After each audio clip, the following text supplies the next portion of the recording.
Hit her with a little journalism, but that was a decoy. Better have about me, boy. Okay, Leroy Tobin, hold to the show, man. Stairs on the stars with the show, and till then it's half moon open. Sometimes go taste like a snowman. No proof I'm alive by the motor. No proof. Like I always wanted him, I never hated him, I never traded him, independent, I never ever traded him. You know what is a star? Like another city, the driver's side Florida. Just like a large, so many more. 10 in the more, never a bar. Hey, 10 in the more, 2 to the P. Nothing to you, but it's something to me. Handsome as ever, and cute as could be. You can watch us on YouTube, review for free. Ay, this one time for the Twitch.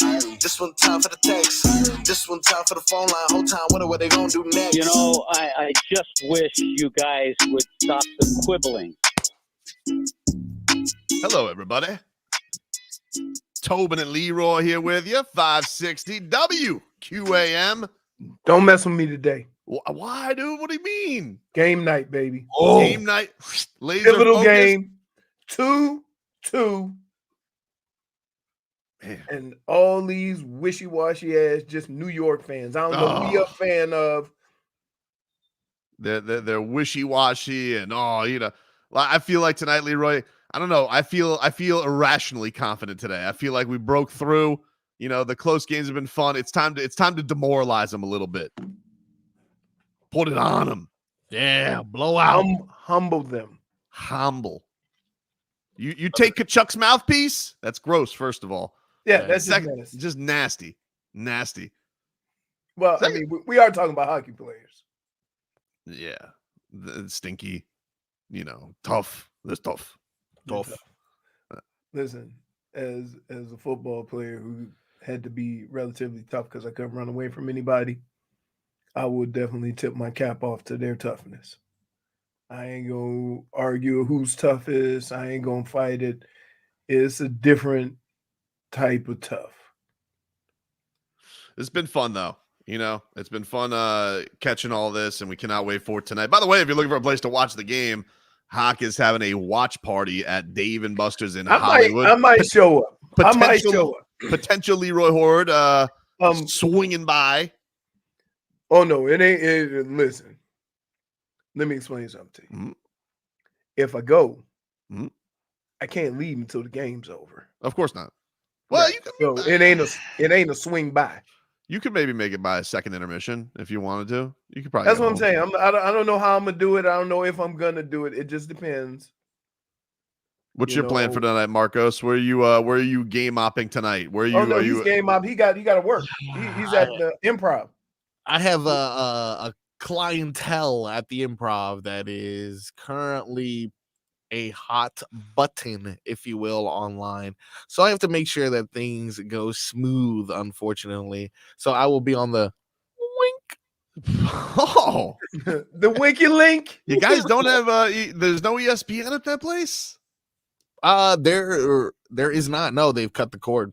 So my goodness. Yeah, if you want to sign into whatever, you can, but for the most part, as long as LeBron didn't snitch us all out. Oh, I'm gonna find out. You LeBron. Don't worry. Listen, if I've learned anything about links, there's always a market. When one gets destroyed, like a weed, another one pops up. Hey. Going back to the days of meth streams, crack streams, First Row Sports, VIP Sports. Oh, I have one that's even in Spanish that I keep as a backup. 3 out of 4 of those for sure still work potentially. But you got to make sure it's the real one. You can't get duped by a ghost site. Can I just tell you? And so what? You might have to click through 20 minutes of commercials. Of course. Oh yeah. Mostly asking if old ladies want some love. Yes. You know what? The good part is they're always in my area. Yeah, I'm like, man. Hey, I got one of those, and I said, I doubt if she lives in Davie. Schmieden says, OGs remember WYSIWYG. I've done WYSIWYG. WYSIWYG. Oh, yeah, dude. I tell you what, you guys sound like a bunch of LimeWire babies. Oh, what? Of course, dude. LimeWire? Yes. Yeah, remember when it was like not labeled correctly? I'm like, this is not SpongeBob. It's like, why are the tracks out of order? Yeah, exactly. By the way, we're about to get a celebratory hand clap in maybe about 45 seconds to a minute or so once he finishes logging in over there. Let's get the headlines. 10:06. Brought to you by the new Palmetto Ford Truck Super Center. Why buy a truck at a car store? Palmetto Ford. We know trucks. We You have see some- how Marcos gave that little "how you doing" wave. Yeah, she can't hear me. Meanwhile, she can't hear you. You just ripping her. That's exactly why. She's like, "Oh, I can't hear you," and I'm like, "I'm nice." We have some breaking news. Whoa! 10 a.m. on the dot. Schefter tweeting 6 minutes ago. This just in. The Miami Dolphins Whoa! and wide receiver Jaylen Waddle Whoa! have reached an agreement today on a 3-year, $84.75 million contract extension. $50 million guaranteed. Leroy, Yeah. $76 million guaranteed for Waddle, baby Waddle. Oh, Wow. Deal makes Waddle one of the league's top 5 highest paid wide receivers. Yes. Wow. now, That's Goosey's right there. yes, it is. Here's the deal. That's More signings are coming after June 1st because they free up money. So that's part of the reason why this has. And I'm not even sure if I think Waddle may sign his deal after June 1st. You know, you mean it's like a handshake agreement? Well, he didn't say he signed. They said they came to an agreement. They agreed. Yeah, I get you. Right. I get you. $76 million. Can I say this? Waddle, baby, Waddle. Can I say this? Where's my penguin? We are all sitting here. We did not see that in that amount. Correct? I am a little surprised by that amount. Top 5 wide receiver for Jaylen Waddle. I'm happy for him. Well, And I was you know who's dancing right now? You know who is dancing wherever he is? Jamar Chase. CeeDee Lamb. Yep. Yeah. Schefter points out other wide receivers eligible for deals this offseason: Justin Jefferson, CeeDee Lamb, Jamar Chase, Brandon Ayuk, T. Higgins. That's the starting price. See, because all the guys that you named Yep. may not be better, but they have been more productive. Certainly And Jamar. they are Jamar number Chase, they're number Lamb. ones on their team. Yeah. And so if what we consider a number 2 on our team signed at $84 million, what are the number ones going to get? Man. Right? Stephen Ross. You think Stephen Ross is going to be in the contract picture doing the Waddle? He does that sensual Waddle. Really sexy. Yeah. Well, that's when you get old. Things don't move as fast as they need to. It looks sexy, but he think he moving fast as hell. Man. Yeah, if you guys Good are just for him. Jaylen Waddle, if you guys are just tuning in, breaking news from Adam Schefter to start the show. 3-year, $84.75 million contract extension, $76 million guaranteed for Jaylen Waddle. That's cool. Yeah, I definitely thought, like, I don't know. The only thing that surprised me is I always thought that the first thing, because Holland mentioned this the other day, where he's like, I'm on the back burner because, Tua. But, but it is a good point. Like, if you have all these receiver deals, because the only other quarterback that's probably going to get paid this offseason is Jordan Love. So if you have all of these other guys, like, yeah, if somebody else gets a number and it's out there, then all of a sudden are you back to the drawing board? So yeah, it probably does benefit you to get it done as fast as possible. Everyone's going to be shooting for that big number next. You're ready for a lesson learned? Christian Wilkins. Yeah. Because remember, he was asking for $20 million last summer. Right? And they go, no way. To which he ended up with, what, 24, 25? So that's kind of the game you play. And that's why you re-sign your guys early, your guys that you know are going to be, staples of your team and a core of your team. That's why you sign them early. And that's why Dallas is always going to be in trouble. I just want him here because for he waits and waits and waits, and he got to pay premium for players that he shouldn't have had to play premium because they were on his team. I just want him here for the tweets, because yesterday he posted on Liam Eichenberg running out on the field. He posts Run like Mr. Incredible.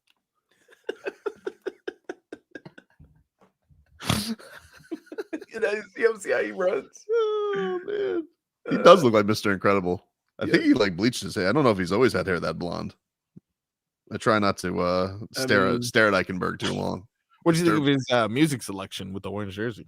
I actually didn't mind it. He got a little bit of everything. A little bit of everything for everybody. Yeah, Got some old school. You guys know I'm no Nickelback fan, but you know what? Listen. Doesn't surprise me that Eichenberg. That's what I was getting ready to say. I'm like, Eichenberg, Nickelback. All right. I mean, he goes 3 straight intangibles before getting to Future. He went That's okay. That's okay. Went Rockstar, Nickelback, Mr. Brightside, The Killers, Hotel California, classic. And then he goes, I mean, listen, intangibles. Future with News or something. Yep. One of my favorites. Oh, I love it. And 2019 Rod Wave. Mm. It's an interesting mix. He's eclectic. Well, it sounds like, let me tell you how this is. This how this works in the locker room. There's certain guys that just going to be them, right? So that means if you have an offensive lineman that's a metalhead, he just going to blast all metal and not care, right? There's certain guys that they know where they are, and they're like, listen, I don't want to just bogart the music selection. So I'm going to try to play a couple of my songs, but I'm going to try to appease everybody, right? That's how I feel in my car. Because I can't imagine Liam Eichenberg going from the Killers to Future in his car. I just can't. Right? Like there is no playlist on Sirius, none, that would have those 2 songs on the same music station. Nope. So I think it's just a part of, listen, let me do something for the brothers. For everybody. Let's do something for everybody. Right? Dade South says the old guys he got for the coaches, Hotel California. Okay, we can roll with that. Dade South. It's called being considerate, Leroy. No, that's not being considerate. Yeah. I mean, Christian Wilkins used to play Hamilton for his playlist. Very selfish. Yeah, man, very selfish. Dade South says, I'm like Tobin with JJ Redick. Enough of Hotel California. Whoa. It is a long one, too. Isn't Hotel California like, like 6 minutes? Well, yeah, because it starts off like that's the music. That was the music in that. I hear the first half of the song. Right? The music back then, you usually had like a 3-minute intro with no music, no songs being sung. No words. No words. No goals. All right, congratulations to Jaylen Waddle. We'll continue to react to him getting his money. Some tweets rolling in from some of his teammates. We'll bring you those as well. Jaylen Waddle getting an $84 million plus extension, 76 of that guaranteed. Take a break. Back after this. Go.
everybody. Tobin and Leroy here with you. 560 WQAM. Take you up until 2 here on the program. If you're just joining us, the news of the hour, breaking news at the top of the hour from ESPN's Adam Schefter. We got some tweets rolling in, Leroy. Some tweets from the teammates rolling in. You know who we want, Jevon Holland. I have not. Hell, let me put him. You know what? I'll put him on notice, so I'll see if he says anything. But we have Tyreek Hill, who was weighed in, and he says couldn't be more happier with kind of a peaceful smile emoji. I still love by the way, he has Chris Greer as his avatar. So the cheetah has weighed in. He is happy on his little protege there as he gets paid. I believe him too. I definitely believe money.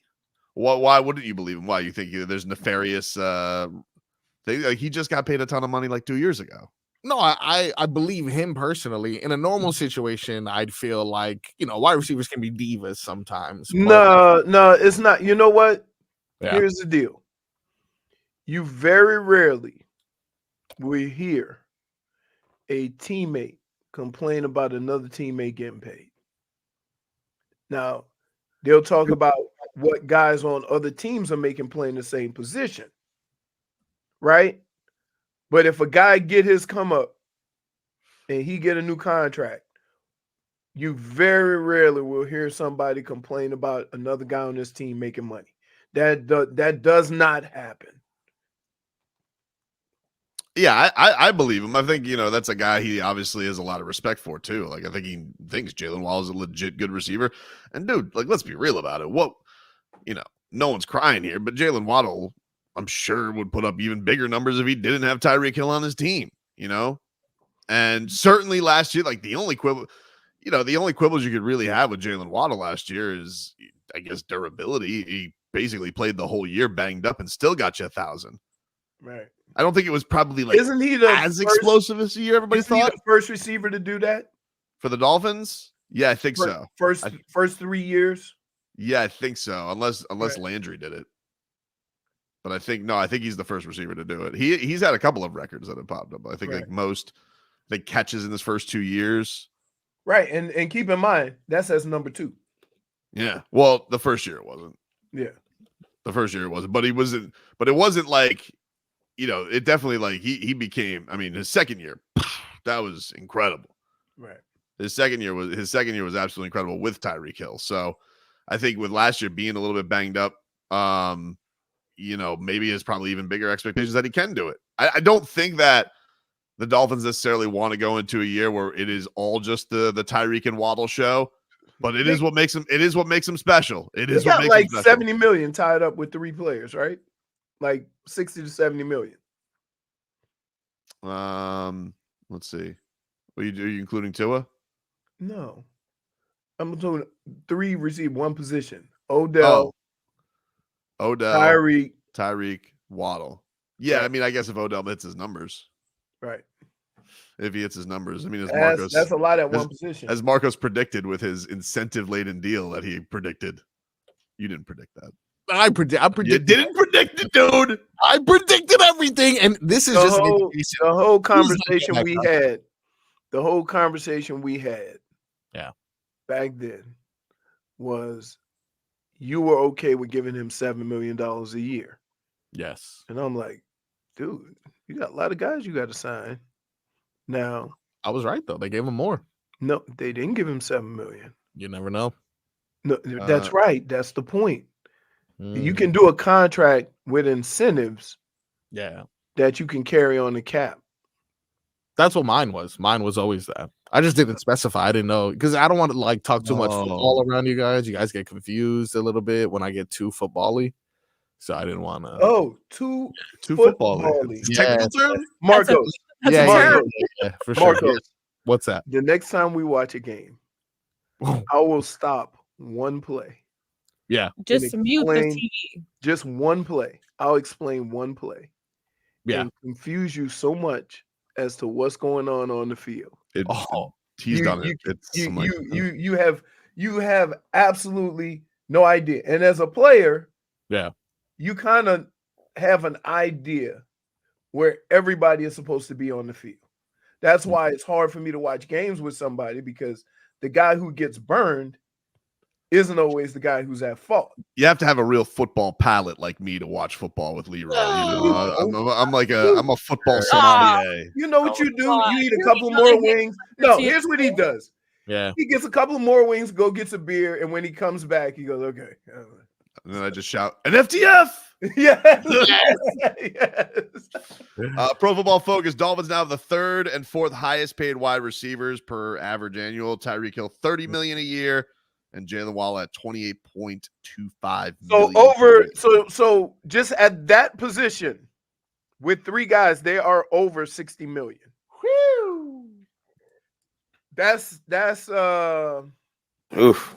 Yeah, that's rough. Guys, Tua's not getting this money. Not yet. Really? You think this is a sign? I think so. I think this is a sign that they value Tua, but they're willing to let him play out there. I mean, it's going to cost him in the end if he does well. Look, if that is the case, because a lot of people said that last year when Sealer got his money, they're like, well, that's the death knell. They're not going to give Christian Wilkins his money. If this is a sign that they are moving on to other business because they think they're just too far apart on Tua, look, it's tough, but they do have the safety net. It's not like they always have the franchise tag. It's not like they're going to lose to it. It happened with Lamar Jackson. They can keep him for 2 years. You can keep him. He doesn't have to go anywhere. And so if they really do nothing about it, if they feel like the gulf here, I hate that this always comes back to this, but if they feel like the gulf is too much, that they're not going to get it done. And I think that Chris Greer has kind of signaled on these things that, he's not going to go to the negotiating table ton. Like, they have their number. They're going to stick to their number. And if Tua's people don't feel like it's going to get the gap, then maybe it is a sign that they're going into a prove-it year. So take care of Jalen Waddle. Take care of Jevon Holland.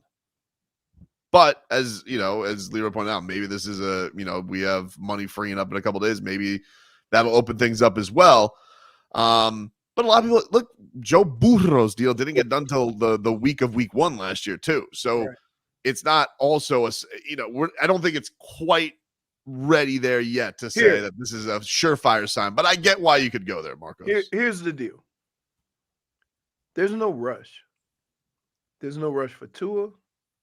There's no rush for the Dolphins. Because if Tua really wanted that extension, he could probably still get $100+ million guaranteed, right now. But he's willing to bet on himself.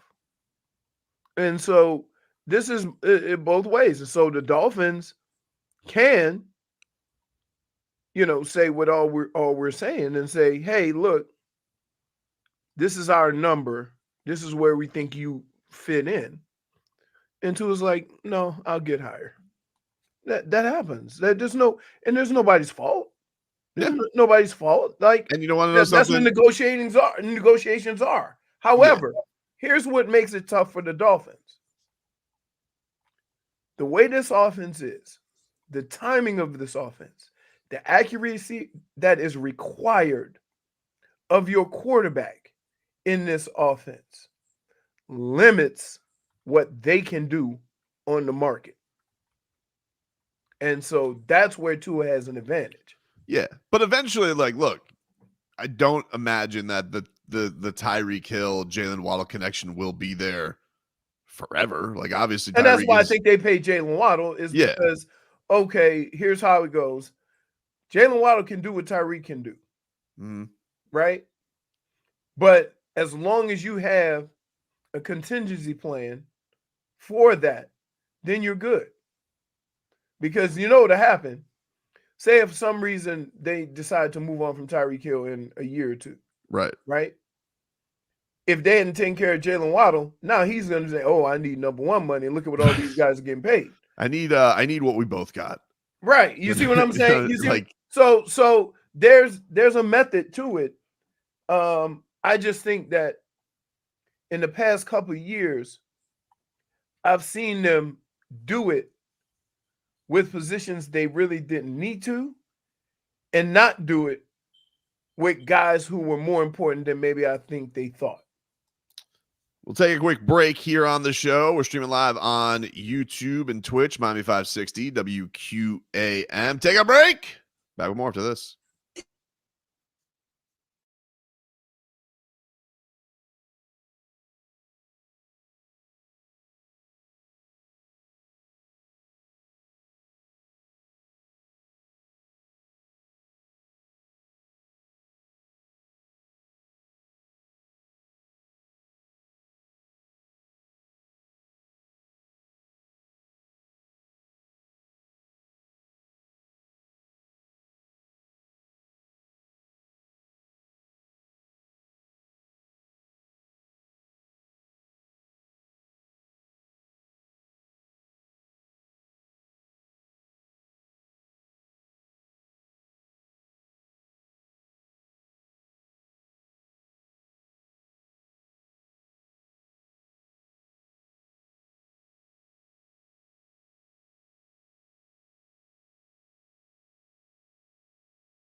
Welcome back, guys. Tobin and Leroy here with you. 560 WQAM. Who's that, Tobin? Sade. Yeah. Woo! The sultry voice. Love Like, it. is that one of the voices that to the end of time she can sing, you'll know exactly who it is? Yeah, I think so. Pretty recognizable. Yeah. Pretty Also- recognizable. Doesn't age. Beautiful still. No. Yep. We're going to talk a little Heat coming up next hour. Ooh. Anthony Chiang of the Miami Herald going to stop by the show. We We will talk a little Miami. Heat with What? I don't want to have. Yeah. And listen, this is Hold on, he's hold boots on, on the hold on, ground. This hold is a on. true journalist. hold on. Boots on the ground. This guy is a professional. This is what he does Pro's pro. for his job. That's right. Don't. I think he would agree. I think he would say we're Heat colleagues. You know, a couple boots on the ground. Oh, okay. Let me ask you this. I tell you one thing. You would Are have you called me a gonna fan with be? good Are you access. gonna be? Boxing professional Tobe or professional on this radio show Tobes? I think I'm going to be show pony Tobes. All right.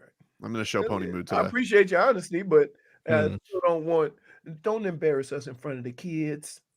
Do we I have don't think I'm the going to embarrass you. Why would you say I'm going to embarrass you? Because you're gonna ask him about some ridiculous scenario, and I'm Well, like, I mean, you know, if we have a credible Heat reporter on here, I'm going to ask him you know about. what's crazy? You Do know you what's think crazy? Bam Adebayo's up to something? You know what's crazy though? Like the difference in football and basketball is like in football, you're very rarely going to get a guy that could possibly do what Jimmy could do, right? Unless they're really being underpaid, right? But if a guy, for example, imagine Patrick Mahomes, who signed that ridiculous contract, and it was just ridiculous in money because he ended up redoing it anyway, right? Which is what they do in football with all those big contracts. They redo them and stay ahead of the cap. Or you hear like these guys signing deals, you know, after waiting a year or having the freedom of, say, Christian Wilkins, that if they don't sign you, you don't make a big deal about it. You just go get the money somewhere else. Whereas in basketball, if they don't give you your money 3 days when they can give you all the money, right? Then you make a stink. I'm sorry. I'm distracted by Marcos and the private chat just going, GD, this juice is delicious. Oh my You're a child, dude. Oh, what juice? Move over, apple juice. What do you have there? No, this is cranberry, apple, raspberry. I actually got to tell you, I like that Let's juice. see That's a it. good juice. This juice, That's a good juice. this is 100% vitamin C, by the way. Can I tell you what that, I mean, like mix that with some Tito's. Oh, Woo! Get me a That's why he's home. pink cowboy hat. wow. Wow. Nah, you can't get a pink cowboy hat unless you use pink lemonade, dude. Come on. This is top notch level. Like you guys talk about the Galaxy vibe a lot, and I'm still pretty You'd max out that juice? this juice right here. Woo! Man. This is that good stuff. I apologize. We were talking football and I completely derailed. That's my fault.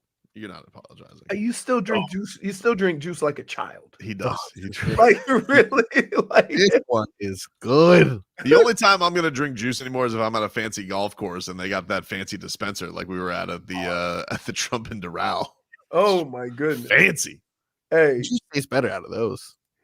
no, that's real juice. I like the orange juice with the oranges up top. Oh, automatically. yeah. Yeah. Let's see. We got some more tweets rolling in. The news of the day so far: Jalen Waddle gets his bag. He gets paid over $84 million in a 3-year extension, 76 guaranteed. Jevon Holland, he tweets out, Dubsky. Yeah. Okay. Simple and to the point. Hey, I will Simple say this. and to the point. In his picture, that's a big ass fish. It does look like. Can you put that? That's a giant bass. Yeah, he's got it. Yeah, that's a fish. That's a Davy fish right there. Oh yeah. Oh yeah. No, you know where you go to? Hmm? I'm gonna tell you, if you want to catch some good fish, you go to a golf course with a bunch of old people. Oh, Because the really? old people don't fish the golf course. Mm. Like where I golf, they have kids walking around fishing. Yeah, the old can only take one leisurely activity. But if you go to a golf course that's like, back like when I go to concession, they're catching 6-7 pound bass out there. People don't fish. Here's Jalen Ramsey reacting to the news. He says, "Yeah, Dub." I feel ridiculous reading this. No, go ahead. You got it. Get that Munyun. I don't think I said that right. Oh. Munyun. Is it Munyun or Munyun? Munyun. Get that Munyun. Oh, dude, you sound. I feel ridiculous reading this, dude. Yeah. Yeah, Dub. Get that Munyun. Okay. Big year loading. Yeah. I didn't hear the first. Munyun. Is that like Funyuns? Like, do I say it like Funyuns, but it's Munyuns? No. It's not like the little characters that help Gru, right? The minions. It's It's Munyun. Oh, Do I say Munyun? Yeah, there you go. No, that's not it. Munyun. Intangibles. Dude. Ridiculous reading that. Does Munyun sound like an order at a Chinese restaurant as well, though? Let me get the General Tso Let me chicken. get a side of Munyun. Yeah. Inside of that Munyun. Yeah, I'll take the orange chicken and a side of Munyun. That's definitely Timba, what's up with your boy?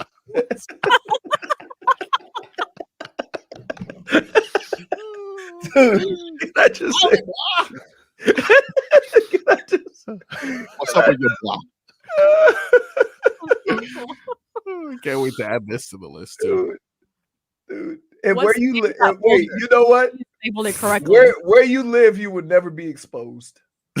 Can I say it like Farmer Fran from Waterway? Munyun. Oh, Oh no, that's down by me in Louisiana. Oh, dude, I have a new favorite show. With this down in New Orleans. It's not a series, but it was Voodoo Shark, and because I've just gotten into I have like you go on to Max, they have an entire page of all their shark specials, and they did Voodoo Shark, which was finding this. Apparently, there's some what's it called the Rukin? Have you ever heard of the Rukin in New Orleans? The what? The Rukin? I'm more than sure you pronouncing that wrong. Dude. I don't think I am. Mm. Am I saying that wrong? Voodoo I'm Shark. looking at the Voodoo Shark right now. Apparently, it's supposed to be over 20 feet long and extremely aggressive. Yeah, the Rukin is like a voodoo shark, but it was in the waters, the fresh waters of Louisiana. So everybody thinks it's a bull shark. But man, these guys from New Orleans, like first of all, Ew, the guys what is that? I'm just looking at the voodoo shark right now. What crazy, is it- right? what makes it okay? So it's Oh just wait, whoa! Can I tell you how bad I am? Hmm? When you said Voodoo Shark, Yeah. I was thinking that it was a show where people were trying to sell voodoo stuff. on No. the shark. oh, No, like it's like a myth, it's like a What is it mythological called beast. now? I do The not. Rukin. Rukin. ROOKIN. No. Oh, okay. But the guy who's the captain there, his name is Captain Blimp. He big. Mm. He he going to the Rukin. The Rukin. Wow. But anyway, maybe just think of your stories because in the start of it, they're cutting up Nutri-Rat, and man, they look disgusting. People Yeah. eat those. I know he was going to town on it, dude. Can you spell R? OOKIN. Ew. I'm looking at a Nutri-Rat. The Rukin. Wow. So I'm sorry. I thought this was gonna be much It's not cooler. even coming up. The shark doesn't do voodoo. No, the shark doesn't Oh. do voodoo. Well, they Yeah. think that They it were- was I thought this was gonna be much some of cooler. the myth is that it was like it's so evil that it has voodoo with it. Oh, But no, it's not like there's a person with a voodoo doll shark that controls the sharks. that would be cool. Hey, It would that's- be cool. That Also is That's a scary. game changer. I'll tell you right there. Terrifying. Wow, Terrifying. you're onto something Dude. with this. What? When do you? Hmm? When do you have time for this? I've had time when there's non-Panthers nights. I watch shark stuff on Max. Why? so weird, It's not even okay. Shark Week. What are you? No, I know that's the great part about it. I don't have to wait. That's Rukin. And I like. But he calls it the Rukin. I just here's the problem. Go Why have I Tigers. not ever heard of this? I don't know. That's why I'm a little surprised. But they had a whole thing about it. Because I had heard of Nutri-Rat. I told you about those. Oh, dude, yeah. They're giant. Dude, Most they of look like my- cats. Most, Those if are not, Hey, of they got my- Nutri-Rats. They're bigger than Scooby. it's crazy. It's crazy. Yeah, and they're gross. Big teeth. You know. No, Anyway. they're Cajun beavers. Listen, we're just happy for Jalen Waddle getting that Munyun. Oh, okay. Dude, that's not how you say it. I'm almost positive. What's up with your boy? Here is just to give you the goosies. This was Kevin Harlan last year calling some Jalen Waddle. Wearing a new helmet, so many different parts to his story. First down and 10. Across the middle, caught by Waddle, and there he goes! Look at Waddle fly! Woo, what a play! Oh, I love Kevin Harlan, man. God, he's the best. He's the best. He's the best. Although a penguin is a flightless bird. Oh. Jalen Waddle, though, moves so fast you think he's flying. That's kind of like penguins because in the water they look like they're flying. Wow. Little torpedoes. Greatest show on surf, baby. That's why I got that Munyun. Munyun. Wow. Wow. I need to find like a proper pronunciation. I had to get caught up on black. That's amazing. Munyun. Munyun. I had to get caught up on black. Sorry. You heard me. Maybe it's a Houston It's thing. different for me. I'm black. Maybe it's a Houston thing. That's interesting. I don't know. That is interesting. Munyun. Honey bun. Guys heard of that? That's also money. They call it the honey bun? No, but one time when now this kid Honey buns, boy, I used to tear those up as a kid. delicious. Now this is a Delicious. testament of this could be again a Houston thing because James Harden, friends with Lil Baby, fame rapper, gifted him an entire duffel bag of honey buns as well as $100,000. But there's supposed to be symbolism in these things in regards to them being bunches in their pocket. So you got to walk around with that Munyun in your pocket. Dolphin Kane says, I dare Tobin to ask Dana White how much Munyun he's going to pay Masvidal for his next fight. No, he ain't gonna do that. Or Hey, you can let me ask tell you- Anthony Chiang when he comes on. I'm gonna tell you something. Dude is very professional in the fight game.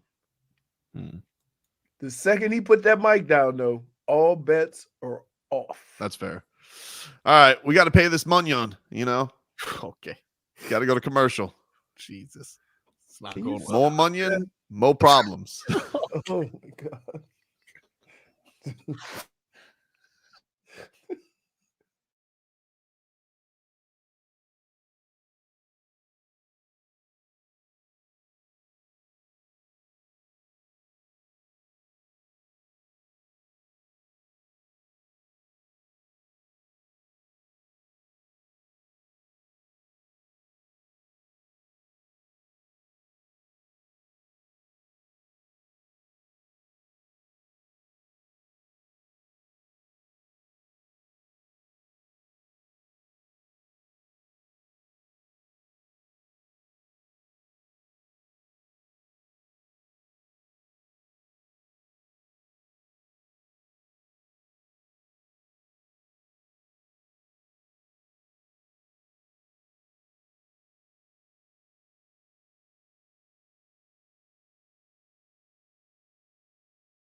It's time for our Tua. It's our Tua. It's our Tua. It's our Tua. Tua, Tua, Tua. Tagovailoa. Not Tua Tagovailoa. A for effort. Dolphins quarterback. Tua. It's our Tua. It's our Tua. Tua. Tua, Tua, Tua. Tua, Tua, Tua. Can go to hell. Tua Tagovailoa. Dolphins quarterback. Daddy loves you guys. Our Tua with Tobin and Leroy. Check the history of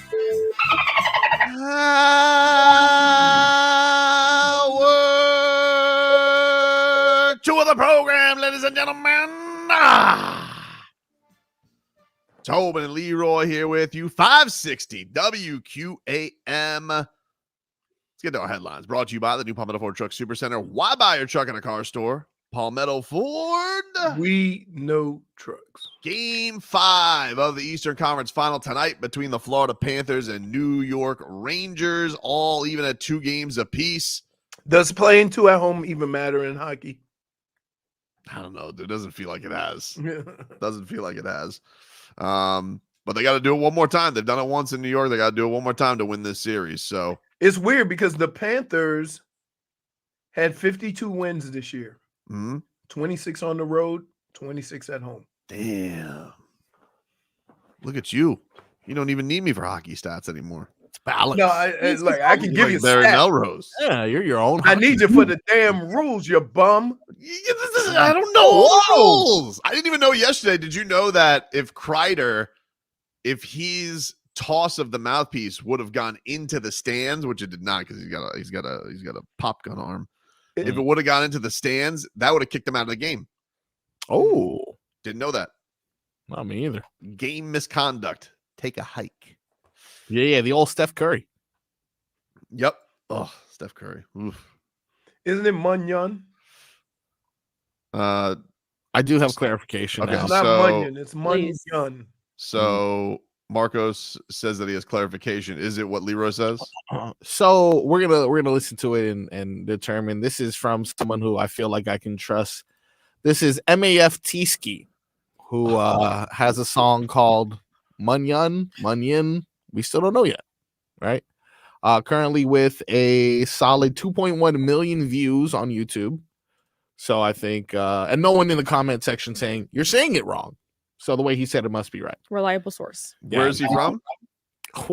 Okay, that's a good question actually, because we did determine. Oh, you didn't get on him like you just told me about asking questions. I thought maybe Art God Savvy would know. He's from Chicago, Illinois. No, never heard of the gentleman. I am sure he is a swell fellow based off of these lyrics. By the way, once we hear the lyric we're looking for, I just wanted to wait for the final 4 lyrics. I just want your opinion on those as well. Here we go. I know I'm little as hell, but I got a big ass gun. We ahead of the block with this chopper make him run. No sleep, got a few hitmans. Know that money on get it done. So my move come on, I wipe and know But also, that Lizzie's lyrics. Oh man, this guy's a lyricist. How is he not bigger? Who's this guy's name? Can I say this? MAF Tiski. Oh, MAF Tiski? Yes. Can I say this? Yeah. I'm gonna become a rapper. Oh, you can. What are we doing? I cut a short version. So when your lyric when one of your lyrics is you didn't like that? You didn't think that was good? That's fine. We ahead of the block with this chopper make him run. No sleep, got a few hitmans. Know that money on get it done. So my move come on, I wipe and know the head ain't getting a crumb.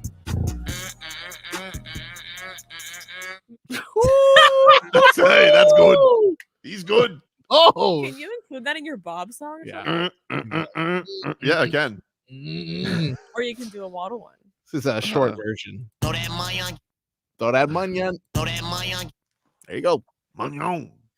So no, see, you're too like Can I just say this? Karate chop it or something. It is very Louisiana. Munyun. Yeah. Yeah. But you're going like Cajun cook. Onion. Munyun. Like he used to say onion. We gonna put a little onion. Go Tigers. Go Tiger. Go Tiger. Munyun. Like, can I just say this? The English language has messing up a lot of us on this planet. Yeah. Yeah, we got to make up words. You know what I'm saying? Yeah. This sounds cooler. No, Munyun does sound cooler. It does. Yeah. Really? Nobody wants money anymore. That Munyun. Still off. Gonna go down to Outback at the Bloomin' Munyun. Okay. I can't tell if that's a point or not. I don't know. Point for Tobin. If you can't tell it's a point. That's a lyricism right there. Why doesn't other people think about that?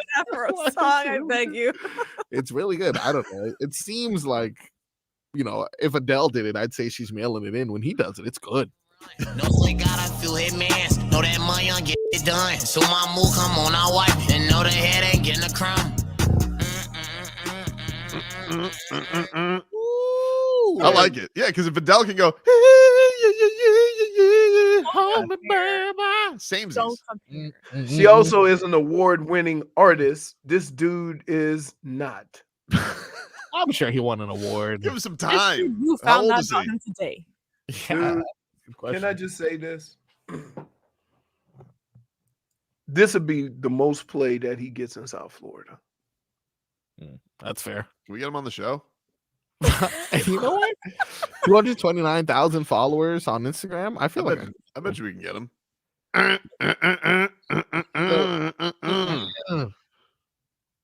Dude, they did it. I was on Twitter or on Instagram, and they had a new play or it was somebody at camp, and then they we have to use AI for translating. They couldn't understand nothing he was saying. Yeah. Headlines brought to you by the new Palmetto Ford Truck Supercenter. Why buy your truck at a car store? Palmetto Ford. We know trucks. Marlins salvage their series. Wait. First of all, stop. Okay. It's gonna be in my head all day. We done with that bit. we done with that. You're calling it. We done with that. Not bit. the bit. That's it. Like Ron Rothstein. It's not the bit. Because here's the problem. You gonna ride this into the ground. Like we did already been through blooming onion. We did already. Marlins salvaged their series finale, beat the Padres 9-1. Jazz They were Chisholm 10-6 in the last. Hold on, they've been playing pretty good. Yeah, they were. Okay. But they lost 2 out of 3. Okay, but that beats losing all out of 3 like they were doing in the season started. Agreed. Okay, 500 road trip. They win 9-1. Jazz Chisholm was 2 for 6. Drove in a couple, had a triple. By the way, can I? This is to what you're saying. Can I just tell you why I'm pissed off at the Marlins? Sure. Did you see the stat of Arias? He didn't he have like the first 40 hit month since Tony damn Gwynn. Damn. That guy couldn't help us. Yeah. Whatever happened to Woo Suk Go? Who? I'm sorry. That's the guy they traded for. Oh, there was a tweet recently that Barry Jackson had that perfectly defined more or less how badly we lost that. I'm going to give myself 10 seconds to find it. If not, I'm going to. Oh, actually, Hollywood, you were talking about the tweet that Barry Jackson had in regards to Luis Arias and the 2 people they traded for, or 3 people.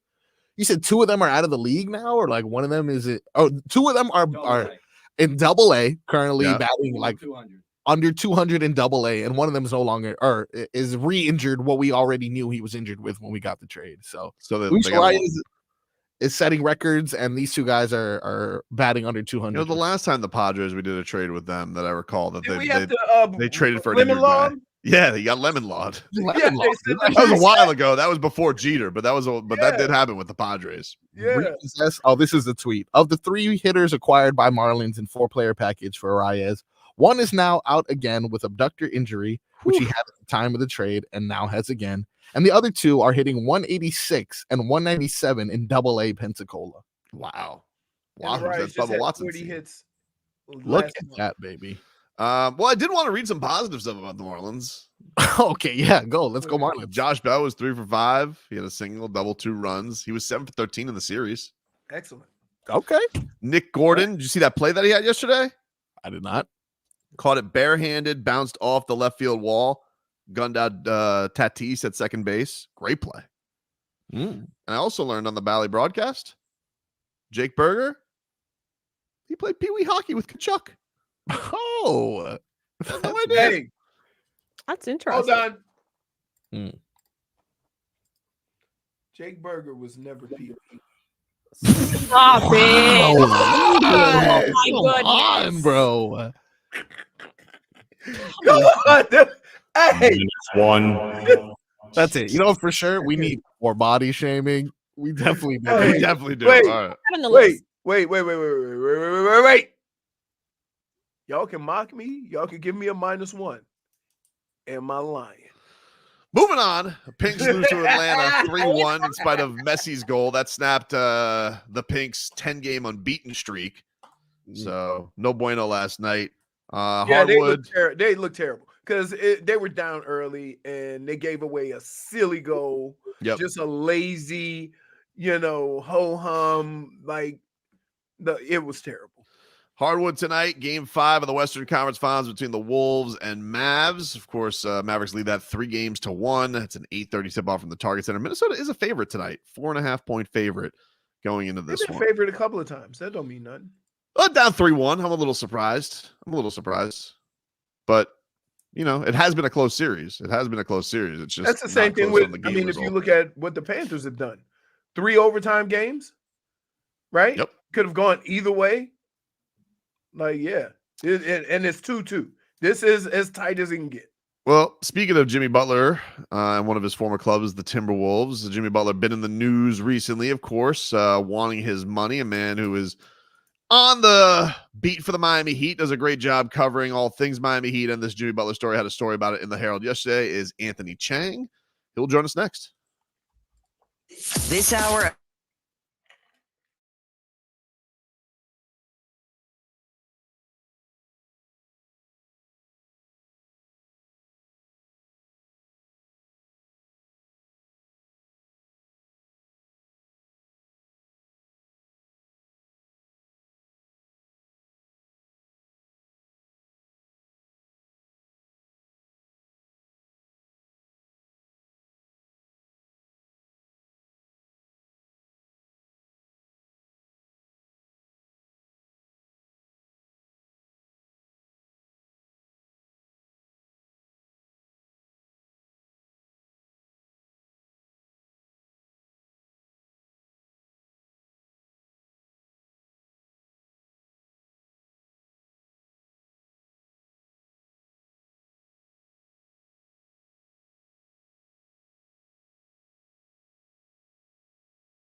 packs all three into one powerhouse of a treat, so you can enjoy the best cookie trifecta in every red spoonful.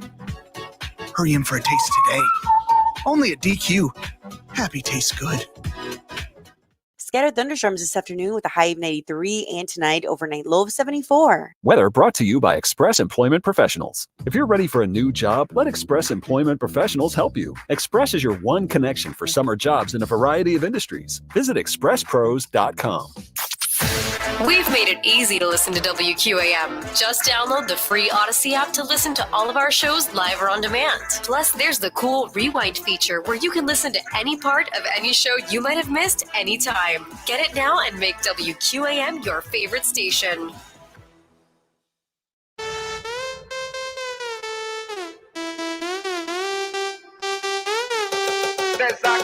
All right, welcome back, everybody. Tobin and Leroy. I hate when I hear this song in other places. Yeah, me too, dude. I do. Yeah. Especially if the Rangers play it tonight. I'm not for that. I'm not for that, man. I'm not for that. We'll talk. You hear that? You know what that means. That means Miami Heat, man. And we're going to go out to the Toyota of Hollywood guest line. Shop hundreds of Toyotas indoors in one of America's largest showrooms at Toyota of Hollywood on 441 between Hollywood and Sheridan. The Miami Herald's Miami Heat beat reporter Anthony Chiang joining us here on the show. What's going on, man? How are you? I'm good. How are you guys? I'm good, buddy. Good. Is it fodder season for you too? Yeah, I'm not used to being done this early, actually. Right. 3 of the last 4 years have been working up until now, so this is new for me. So I'm trying to fill space here. Let me ask you this. Is Bam Adebayo up to something? Is he up to something, dude? Does he know something? Is he up to something? Because I'm going on every tweet. I'm going on every post. I see this Donovan Mitchell stuff over the weekend. Is Bam Adebayo up to something? Bam Adebayo has a lot of friends around the league. I'll leave it at that. Everybody loves Bam, right? Everybody loves Bam. He's probably one of the more popular all-stars when it comes to just Q rating around the NBA, right? Like everybody just loves him. Kevin Durant, Donovan Mitchell, Jason Tatum. Even the Celtics guys love Bam. Yeah. So it's just, he has Team USA this year. So there'll be a chance for him to recruit there. I'll say this, Bam, he might not admit it publicly, but he's not afraid of recruiting if that's what it takes. So, and we kind of saw him joking about it a little bit on Twitter, and that's what we were referring to, Tobin, a few days ago. I felt like I feel like him and Udonis Haslem are in cahoots, especially on the first take stuff where UD's calling cap on Donovan Mitchell signing his extension. So I'm like, yeah, these guys they're trying to get this plan together. I feel like they're not gonna let us they don't want another summer going by with an empty recruiting pitch like it was with Dame. So Anthony, can you settle an argument or that we've been having? Mm-hmm. I think watching the last 4 teams in the playoffs, that the Heat don't have that, right? They have Jimmy, who does a lot of different things that those guys don't. But I'm talking about 2 guys that can get you 25-30 on any night. Like, there's guys that can do it for the Heat, but you never know which guy it's going to be. Right. Not consistently. So they need scoring. They need a bona fide scorer. And Tobin says, we got that with Jimmy. We just need to add something with Jimmy. Yeah, I think the Heat would admit that, right? I mean, that's why you've seen them go after Damian Lillard. They went after Kevin Durant. They know they need another offensive talent. I mean, they've been a bottom 10 offense the last 2 years. And yes, 2 seasons ago, they made it to the finals. They caught fire. They hit a historic rate of threes in the playoffs. And you can't bank on that every year. They need another guy who's a natural scorer who could get you 20, 25, 30 in playoff games, right? And Bam does it too, but for Bam and Jimmy, it's not, at least up until this year, it's not by 3-pointers, right? It's just hard baskets, getting into the paint, drawing fouls. You need a guy who's going to be explosive and can go off for 30 on 12 shots, right? By hitting 5 or 6 threes. Like they just don't have a guy who can do that consistently. And I think that he would admit as much. And you've kind of seen it with their actions of going after these elite scorers around the league, because they know we have a top 10 defense. Spoken coaches way into a top 10 defense, right? But we need to have a better offense to really compete at that championship level. So you had a report off of the report from Philly the other day about Sixers are willing to pay Jimmy his max. This is the big looming question over the summer. You say, your report said there were multiple teams that would be willing to give him that max. How much of a divide do you think there is here right now, Anthony? Because obviously Pat Riley publicly puts up not really in a hurry to do it. Jimmy's side, I imagine once they are eligible, they want that as soon as possible. So where do you think we're at with this this whole Jimmy Butler situation? Look, all I can go by is what Pat said earlier this month, and it didn't seem like he was ready to give Jimmy that extension, right? I mean, maybe they've changed their mind. Maybe it was posturing. I don't know. We're going to find out July 7th, when's the first day they could present Jimmy with that extension. If they offer it to him, we'll find out that day. But I do know that Jimmy wants that extension. He feels like he's earned it. You can definitely make a strong case that he's earned it, right? With he's already one of the best players in Heat history. This is one of the best eras in Heat history, even though they haven't won a championship. They've been so successful, and he's been for sure the catalyst behind it all. Obviously, he's had help with Bam and everything, but Jimmy's been the best player on the team throughout this whole era. So we're going to see where the Heat stands in about 6-7 weeks. Again, the Heat, you know this, Tobin. They're not going to leak things through the media. All we can go by is what Pat Riley said a few weeks ago. And based on what he said, it didn't seem like they were, not like the last time when Jimmy was eligible for the extension where they just gave it to him on the first day. That doesn't sound like that's going to be the case.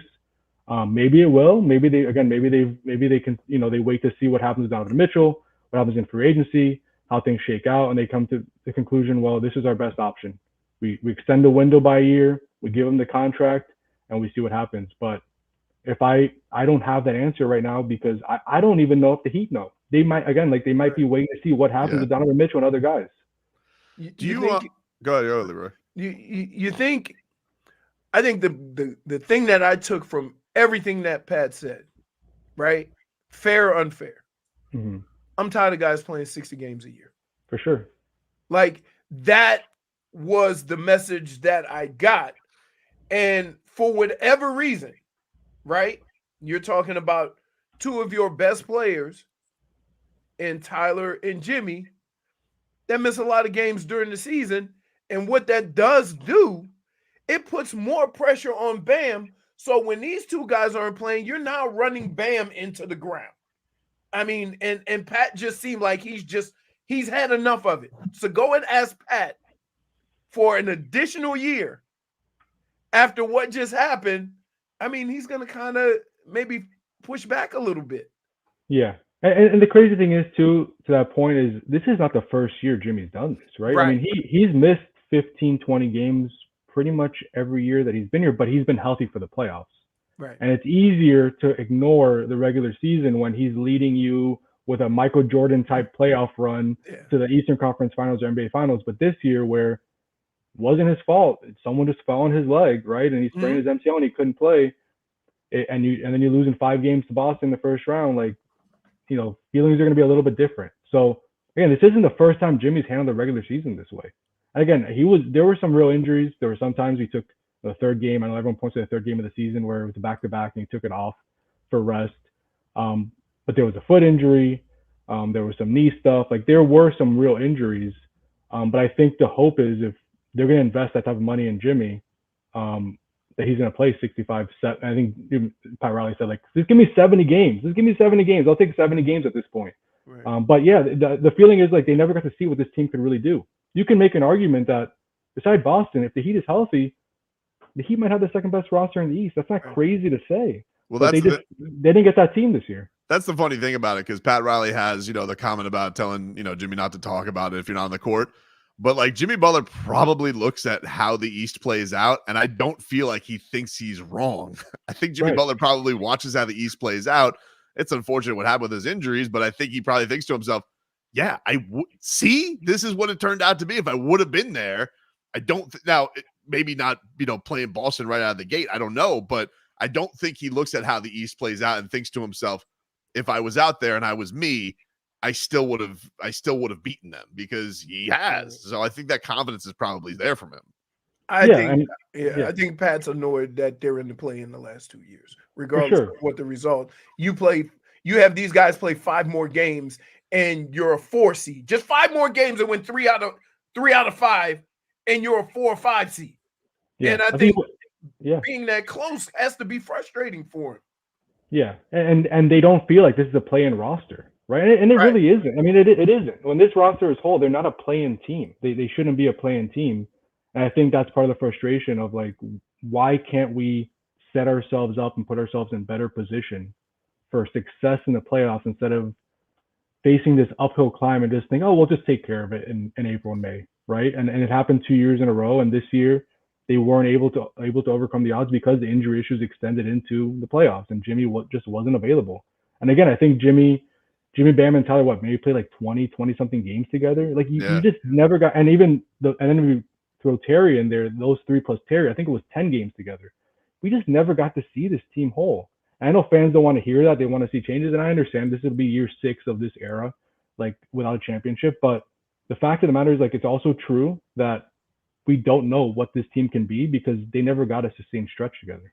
Well, I think that's the interesting thing here that they probably have to ask themselves too with the Jimmy thing is like, have they reached the peak, right? Like it's, Bam is an age that, is way younger than Jimmy. Do they think to themselves, like, has this duo just hit their peak and do we move in a different direction? So I don't even know how much of it is like we don't want to pay Jimmy as opposed to do we now want to give all the keys to Bam? Like how much do you think that could be the mindset going into the summer? Yeah, I think that's part of it, right? Like this is the point where you could say we could pivot right now if we wanted to, right? Like this is the decision. Do we extend the window and say we think this is enough to continue to compete for championships? And do we give Jimmy that extra year and make this create this 3-year window with these guys and go all in? But then you're faced with restrictions with the new CBA, right? Like already this year, you're probably not going to bring back Caleb Martin. To make an addition, you're probably going to have to make a trade. All you have is minimum contracts to offer outside free agents because of where you are. So you have to be sure that the Bam Jimmy duo is still good enough to compete. Or you say, we're not going to give Jimmy the extension. If he wants to be traded or if next year he opts out and he becomes a free agent, fine. At least it gives us if we make the trade, we get draft picks back, we get draft capital back, and then we can make a run at somebody else who becomes available because we have more capital. Or Jimmy becomes a free agent next year, and you have cap space, and you pivot and you build around Bam. I think this is right now this decision they're going to make this offseason will tell us kind of what direction they're going in, which I think probably fans want at this point because it feels like they've been bridging probably 2 timelines, right? With the Jimmy timeline and the Bam timeline. It seems like this offseason they're going to have to pick one. How much do you think Jimmy Butler is, I guess, the same guy that he was? Because I think with the Jimmy Butler not paying him, everybody goes back to Minnesota days of him is going to show up to the practice and take G Leaguers and make a big stink and have Rachel Nichols waiting there for a big national interview.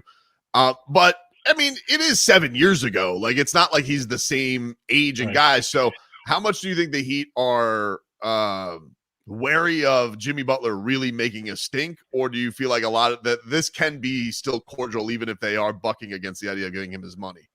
I don't know how things will change over the next few months or how negotiations will go, right? It could get messy, it could not get messy, but I would project right now that Jimmy has so much respect for the Heat organization, and he's said it publicly, he's made it known privately, like he has so much respect for this team. I would be surprised if he made this into what the Minnesota Timberwolves situation was. I would think if they don't get the extension, then yes, I'm sure Jimmy won't be happy with that. That's obvious, right? Anybody would assume that. But I would expect that he would just play out the year, show up to camp, do what he has to do. It's actually going to be a prove-it year to him to a certain extent because if he does opt out next year and become a free agent, to get the money he wants, he's going to have to play good this season, right? He can't miss 30 games and then expect to get a max contract. So we'll have some motivation as well. So I would expect that he would go about his business and do what he needs to do it and won't make this messy. Now, the fact now that we know there are other teams out there that will give him the max contract, the question is, and if the Heat don't give it to him, does he say to the Heat, look, I don't want to make this into a thing, but there's other teams willing to give him my money. Can you trade me somewhere that who's willing to give me the contract I want?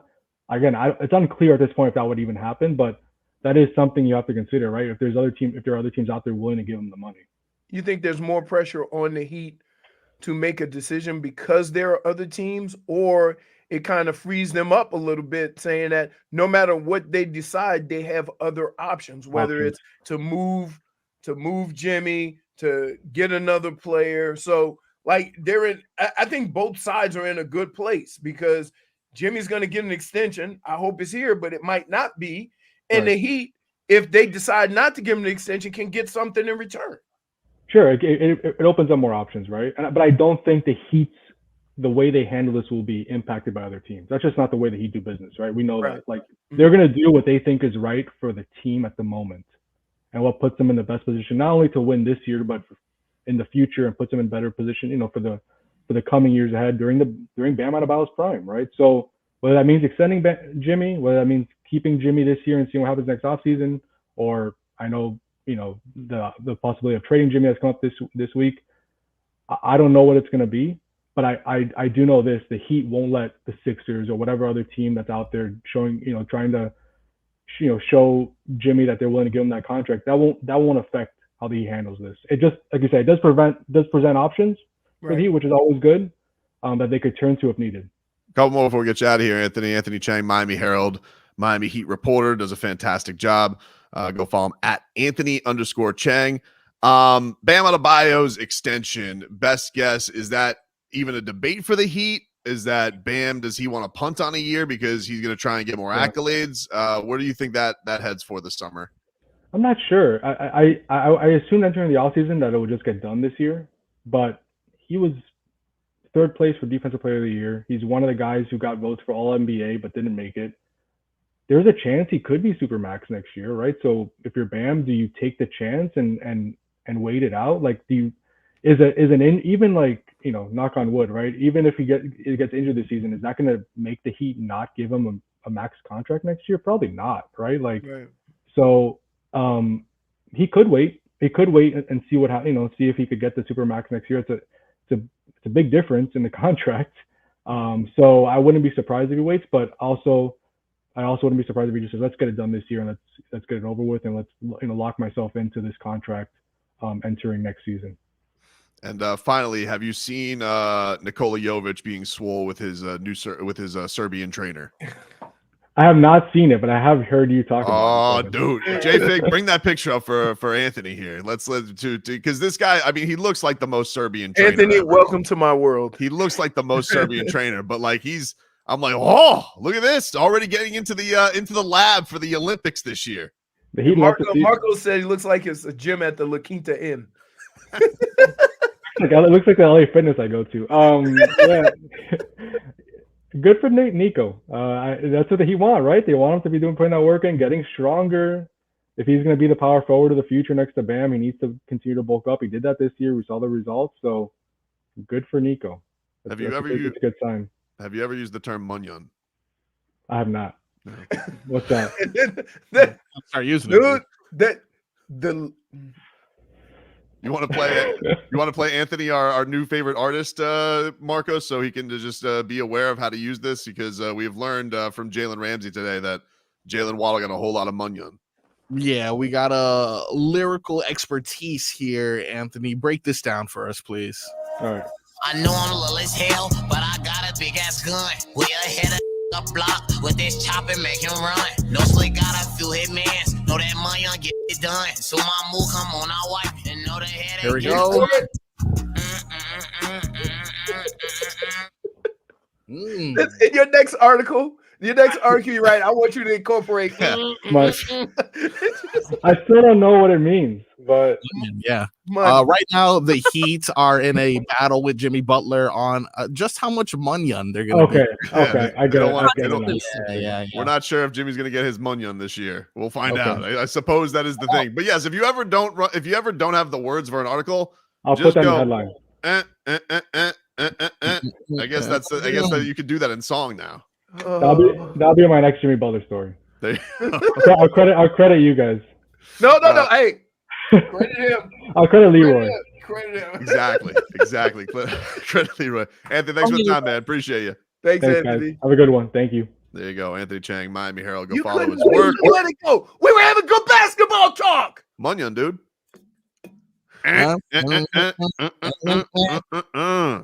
Pretty good. He's good. Could that song be farther away from J-Fig's music? I mean, it's just my playlist be surprising people sometimes. In the car, I will jump from heavy metal to the complete opposite. Yeah, but that song ain't coming across the airwaves. No, not a chance. Right. Yeah. Now me. No, it's still no. All right, we'll take a break. Thanks again for Anthony for dropping by the show. Mix things up coming up next.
Dude,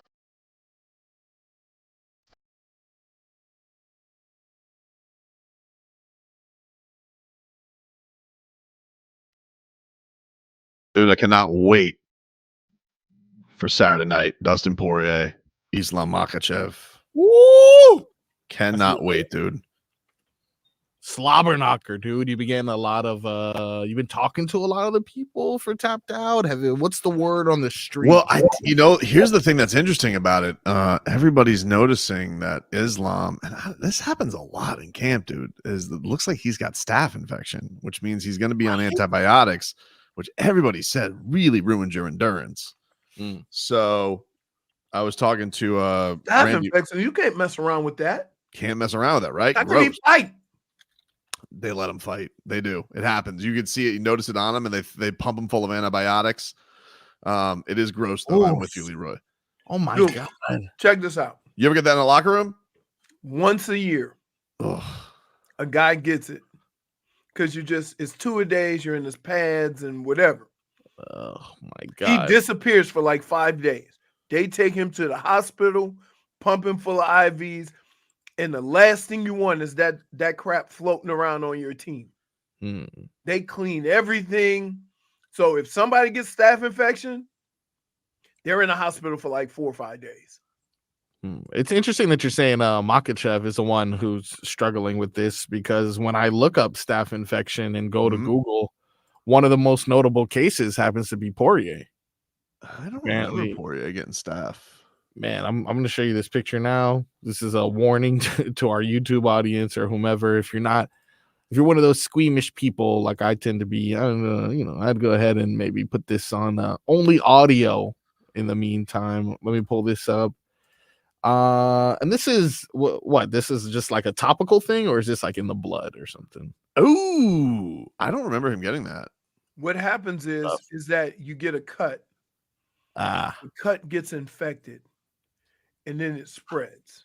J-Fig's like, what did I just come into? I just walked into this and I don't like what I'm looking at. That's so gross. It almost looks like his foot is broken though. Did he have surgery? I don't remember that.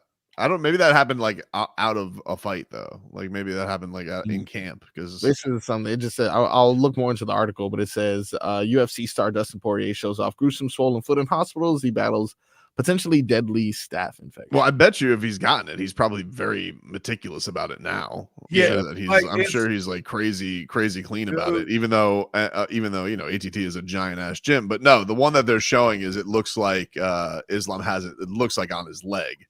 And so Randy Brown, who is fighting on the main card, he was. I was talking to him before the show today, and he's like, "I'm telling you right now, like I kind of was thinking Dustin." He goes, but that's staph. He goes, I'm going Dustin. So, okay. I don't know. I'm throwing that. I don't want to. I don't know. I mean, I already put my chili pepper in Saturday because the odds are so good. Too good, dude. Yeah. Plus 750 for knockout. I had to go with it. Part of me wants to go with submission, even though it's unlikely, because Dustin Poirier is going to jump that guillotine. Oh, he's gonna do it. And it was so great, Leroy, in the countdown. You know, you get all this coaching advice, right? He's got Mike Brown, former WEC champion. He's got Dia Davis, of course, my guy from Boca Boxing District. And they're all telling him against this fight against Benoit Saint Denis. The last fight that Dustin was on was the Miami card, right? Yeah. And they say, hey, stop jumping guillotine. Stop trying to throw. Basically, you wrap your legs around the guy out of nowhere like a spider monkey, and you try and choke his head. Right? Yeah. They say stop doing, because basically if you don't hit it, you're going to end up on your back. The guy's on top. If you can't submit him right there. So it's the element of surprise, but if you don't get it, you end up in an awful position. So they're like, hey, stop jumping guillotine. And he just looks. Has he ever won that way? He just looks at him and he goes, I can get it. And Chip, I'm gonna be all over you like a spider monkey. And so he does it in the fight. He does it again, slips by, but Benoit can't get him. And then, of course, he hits him with the check hook. That's all she wrote. But he's like, I can get it. I can do it. No, don't like. Hey, All right, that was cool. You did it against him. Don't do it against the Dagestani Russian wrestler. Don't do it. I can do it. So everybody's like, he swears up and down he's gonna do it in the fight. He's just gonna jump guillotine. He almost got. He was probably the closest Khabib came to losing. He almost got Khabib with it. Marcos. He looked like he had it in tight, and Khabib pops the head out, gets him, and Khabib reverses it, rear naked choke. All she wrote. Probably the closest. Wait, the flip side of that is you can get choked out. That's why everybody's because the risk. Everybody's like the risk is not worth the reward. You're not gonna hit it. Right. Goes, I could do it. It's just he's just irrational. So everybody's looking. If you want a real chili pepper, it's plus 2,300 to get him via submission. I like those odds, dude. But it's like. Because he can do it. He's like, I can do it. And like you, so like if he hits that, Dustin Poirier is gonna be telling you, I told you I was gonna do it. Yeah, he's gonna try. 8 fights ago. I know, but he thinks he can do it. Oh my goodness. Anyway, we'll take a break. We'll get to some cat talk. We'll do the mixed bag next hour as well. Back with more after this.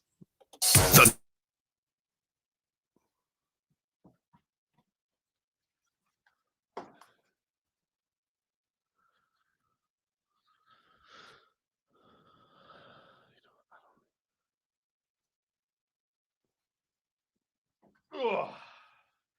What's up, mama? I can get you food. Yeah, any food?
Welcome back, everybody. Tobin, did you just get a haircut? Last week, dude. Last week. What, you not been looking at me the last couple of days? Well, you wear headphones, jackass. How the hell am I gonna see your I was a hat guy yesterday. I was a hat guy yesterday. You've been wearing a hat every Panthers game. Yeah, I was wearing my camo hat. Bro. Tell the truth. Yeah. I did it myself. No, what? Oh, okay. Be honest. I was impressed. Be honest, Posh. Did you guys see David Beckham? Beckham? Here. Did you see David Beckham at Target?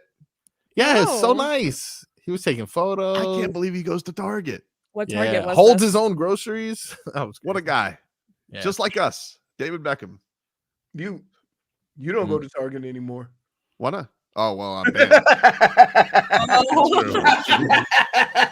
about that? Thank you. Yeah. Be honest, Posh. Be honest. What a nice guy, though. You know, I don't know if I'd have the same patience where it's like, all right, you know, once you do one, you got to do all of them. I can't believe Messi does it. Messi seems like he's stopping all the time. I see him in parking lots, rolling down his window, taking pictures. I mean, his wife has to be exhausted. She goes, I just want to go to the Cheesecake Factory. Can we please go to the Cheesecake Factory? And he's sitting here. He wants to hobnob with everybody. He's humble. When's the last time you think that Messi went to a Cheesecake Factory? Never. Yesterday. Not once. No. Yesterday. Yesterday. I tell you what. Yeah. Him and Jimmy are in that new Bad Boys trailer. They're playing that a lot on SportsCenter. Yeah, they are. It got me a little bit this morning because I was kind of half awake and it breaks in like SportsCenter and be like, breaking news, Jimmy Butler is done with it. I'm like, excuse me? Oh, it's the Bad Boys. Hey, when too when close is to that home coming right out? now. I think next week. I think 7th. All right. Oh, Next week? I think the 7th. Let's get to some cat talk here, brought to us by our friends over at Celsius. Hockey fans, don't sit this one out. When it's game time, make Celsius a part of your play and get that energy up. Game day is fueled by Celsius Essential Energy Drinks, the official energy drink of your Florida Panthers. And by the way, speaking of Celsius, they are powering up a Dave and Buster's watch party tonight with the Hocus with the Mostess. Mark Hockman, he's going to be there. I don't know. I tried something there. It's not there. I call him Hocus every once in a while. When Hawk was our program director for a brief time back in the day, he texted me, I think, to fill in on his shift. And I'm like, you got it. And I put Hawk, but it auto-corrected to Hocus. And so I said, you got it, Hocus. And we didn't know each other that well. Yeah. And it was like, by the way, that was autocorrect. I'm not trying some weird nickname on you.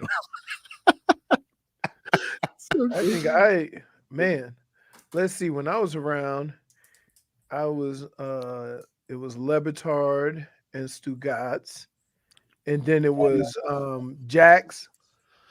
Yep. I was on with Jax every Friday and Monday. Mm-hmm. And then that's when I started doing when Jax, it didn't work out with Jax.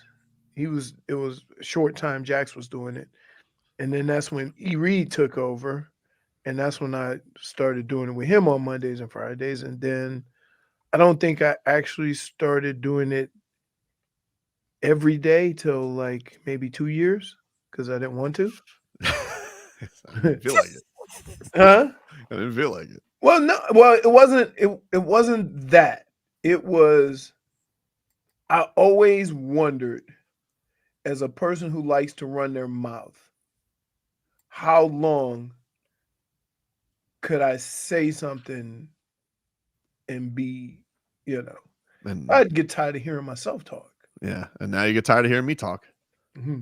No, but just saying, just without knowing. Keep in mind, I'm not like Tobin or Hawk or all these people that went to Syracuse. I was just thrown in front of a mic. Mm-hmm.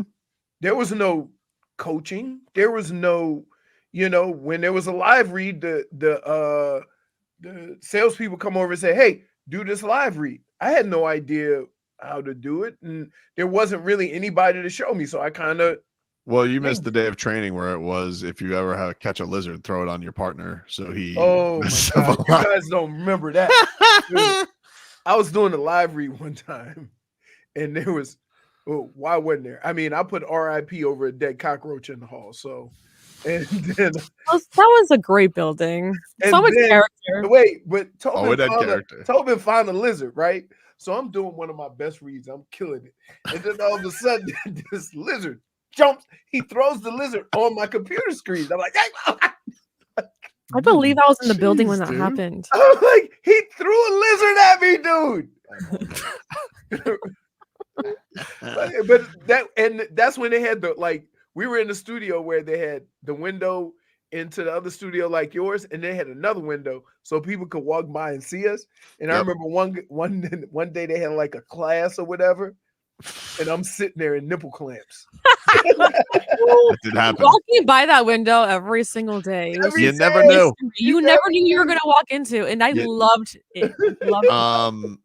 Speaking of the Panthers, that was also where we got to have what was that animal we had?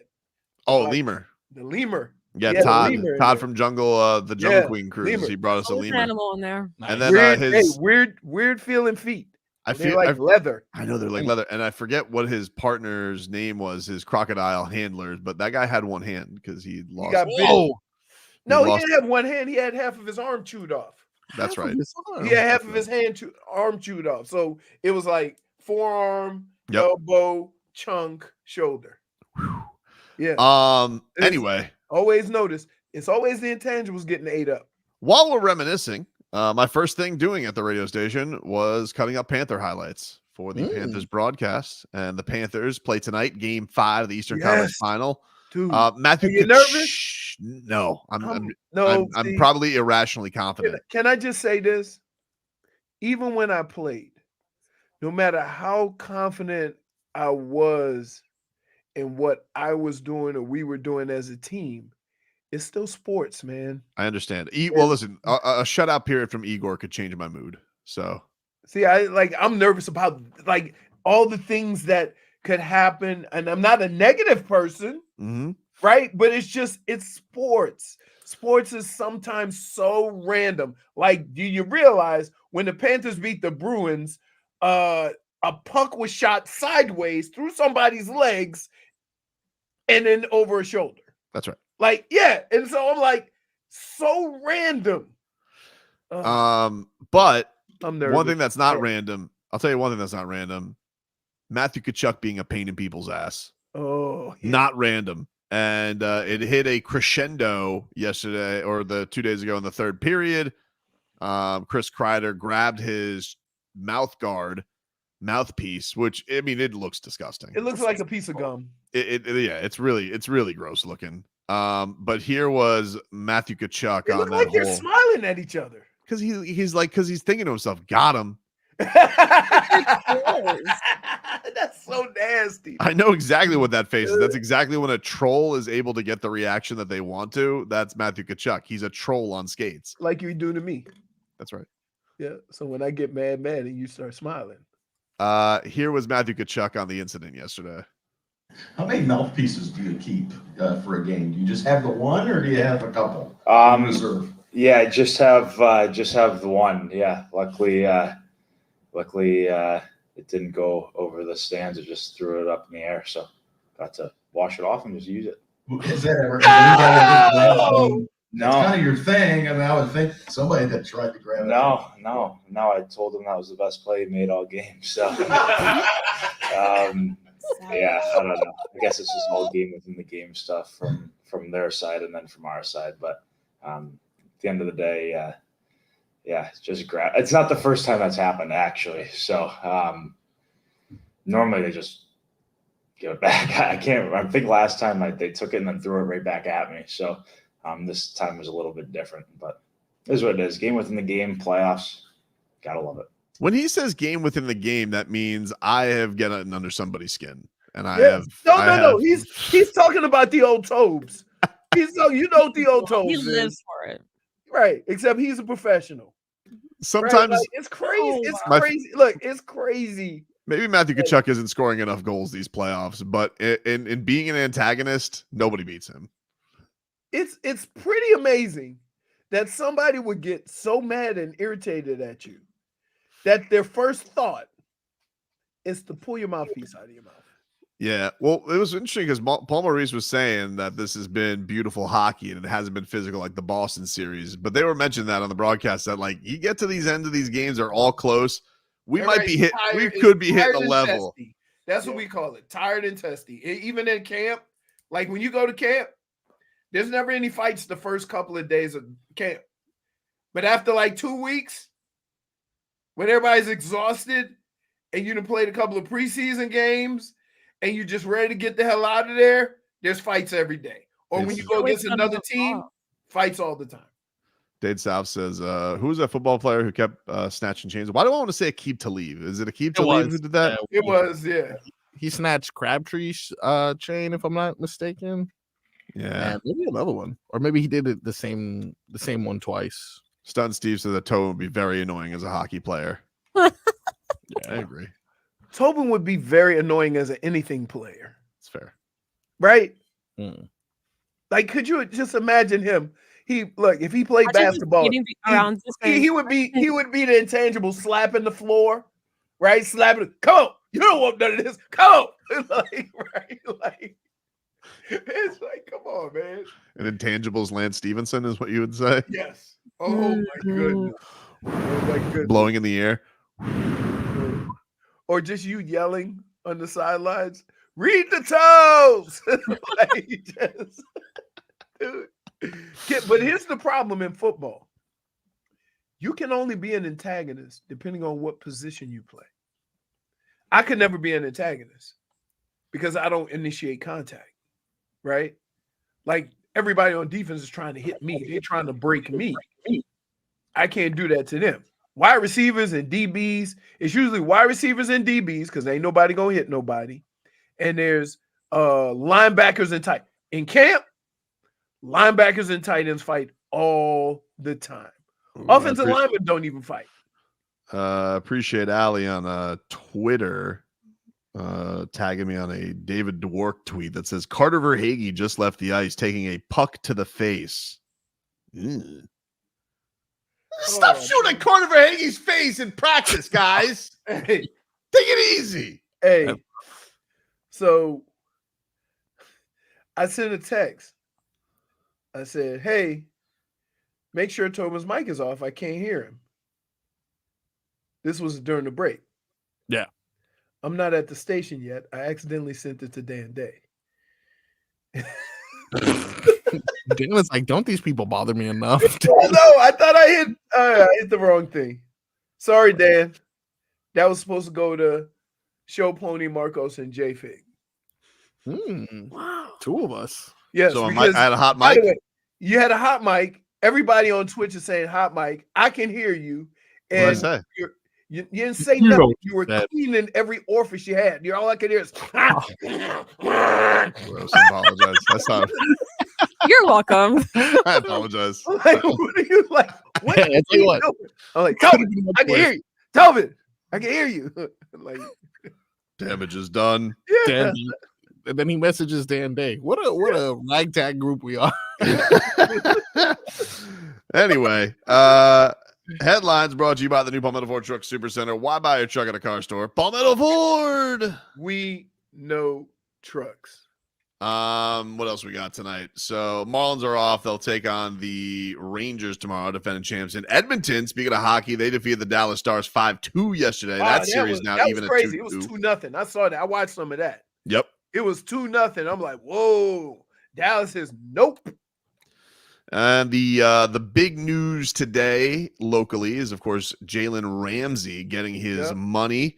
We have Jalen Ramsey's reaction. He has posted on Instagram, Leroy. Got that Munyun? And he get that Munyun, dude. Yeah, Fins up. Fins the F up time. There you go. He posts a clip of Mike McDaniel saying it's Fins the F up time. It's fins up. Fins the F up time. Hey, isn't that crazy when you can put your coach up there and explain how you feel? Like, could you imagine Tom Brady doing that with Bill Belichick? Right? Come on. Their coach is a walking meme.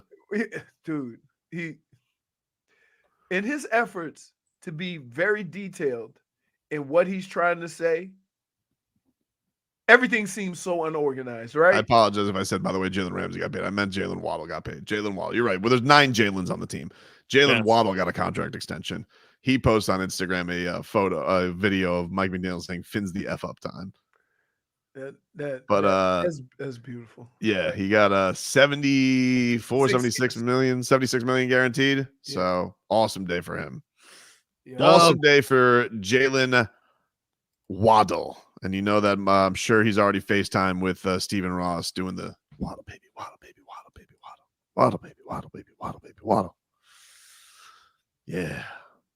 That's good. I like that nickname, Dub. When we come back, a little bit of a controversy in sports right now.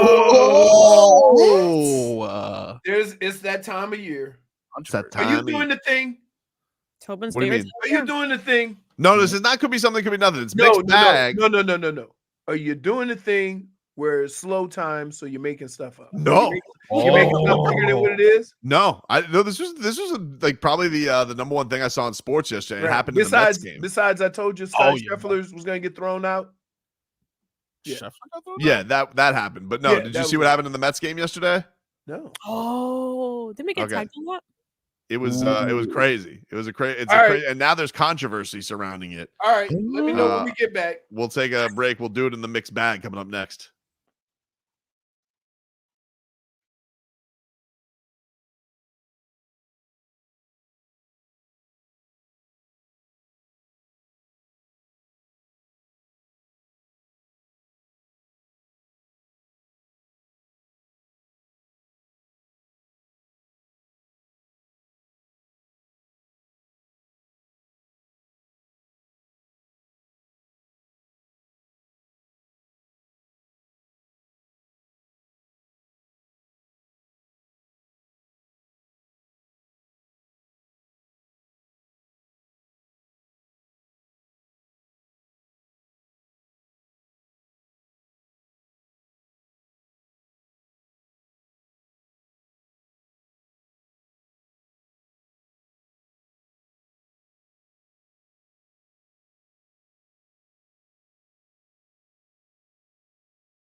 Welcome back.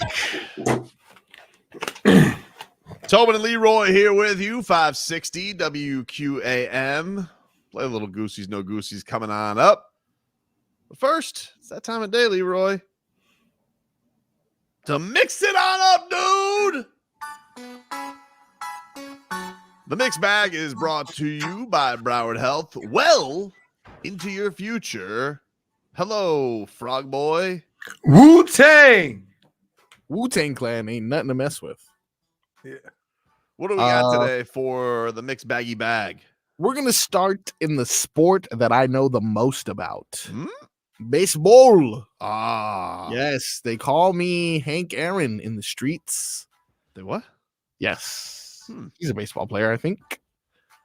Yesterday, we had a bit of controversy coming out of the Mets locker room, which, oh my God, I don't know if that makes you as happy as it makes me. It does. I hate the Mets. They are a disaster. They've lost, I think, 10 out of 12. They only have 2 more wins than the Marlins. That's just to let you know, like, how much they've fallen off a cliff. Yep. But apparently yesterday took the cake for them. Yes, indeed. Jorge Lopez, player for the Mets, got ejected. Pitcher.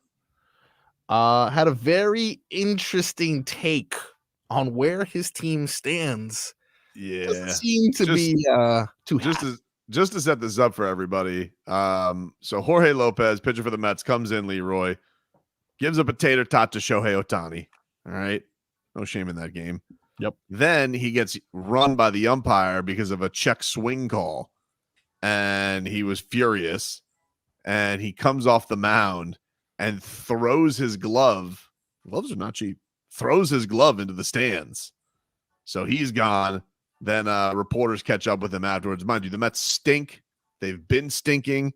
Team meeting after yesterday's game. But obviously you can't throw things into the crowd. You're not supposed to do that. Team meetings never work. Never work. Team meetings are a sign of you know why? No, here's why. Because somebody's going to get up there and talk that shouldn't be talking. That's so here was Jorge Lopez, who's been designated for assignment by the Mets, and it's because of these comments. Carlos Mendoza said that he understands the emotion, but that particular action of throwing your glove into the stands was unacceptable. Looking back on it, do you regret doing that? No, I don't regret it. I think I've been looking the worst teammate probably in the whole MLB. So, whatever happened. So whatever they want to do it, I'll be tomorrow here if they want me. Whatever they want to do. So I'm gonna keep doing this thing. So I'm healthy on whatever on whatever to do. I'm ready to come back tomorrow, and if they want me to be here, so I'll be here. All right, so there you go. You see that he was saying, yeah, we might be what people thought he said was we are probably the worst team in probably all of the effing MLB. Now, the reporter did ask afterwards a follow-up. Go ahead, Marcos. Just to clarify what you said, just because I didn't fully understand. Did you say I'm on the worst team? Is that what you had said? Yeah, probably. It looked like. And that they were embarrassed by you? Is that what you? Yeah, they do. All right. So he doubled down. But the thing was, earlier when this was all blown up, Super Mets fan, this is probably the one knock against him, that Donovan Mitchell, Spider. Spider comes to the rescue for a minute, and he says, hold up. Did he not say worst teammate? Now, mind you, they did ask him about his comments again. Maybe something's being lost in translation. I don't know. But Jorge Lopez takes to Instagram. And he says, whoever hear me, I said teammate is what I said on the situation. I've been the worst teammate. Thanks, media, for making it worse. I don't know what to do, Leroy. It was definitely lost in translation. Hold on. Can I hear it again? I have to hear it again. I didn't realize that there was a bit of a discrepancy. Carlos Mendoza said that he understands the emotion, but that particular action of throwing your glove into the stands was unacceptable. Looking back on it, do you regret doing that? No. No, I don't regret it. I think I've been looking the worst teammate probably in the whole MLB. So, whatever happened. There was there was some extra. Could have been some extra. Yeah. So When I it first was. heard it, I thought So he said I'm team. gonna give him the benefit of the doubt. He was talking about how poorly he was doing. Yeah. He said, Okay. I probably been the worst teammate. Although man. no regrets throwing the But glove away, though. here's the funny thing. Can I just say this? Here's what the bad thing about that is. Right? If you listen to the beginning of that, right? When he says I've, right? We're going to use that as broken English. If he meant what everybody said they thought he said. But then take team and say, oh, he said that clearly? Right? True. We're taking parts of it and making it broken English. When in actuality, dude said the whole thing clear as day. Honestly, until it was clarified, I didn't hear it. I heard team the entire time. Yeah, yesterday when I saw it, I heard. And so everybody probably reacted, right? Well, yeah, he got designated for assignment. They said hit the bricks. Right. They said the bricks. I did see a report today, I guess from Boomer Esiason, was saying, I'm Boomer Esiason. Shut up and play. Pablo Lopez. Boomer Esiason actually with the sympathetic personality here, because apparently he said that Jorge Lopez has been dealing with a lot personally off the field. I guess his son is sick and has been waiting for a transplant. So that may have something to do with why he was Can I just say this? so short fused and threw his glove into the stands. But I hate the fact that for some reason we turn on the TV or go to games and the people that we see, we think they don't experience the same real life that we do.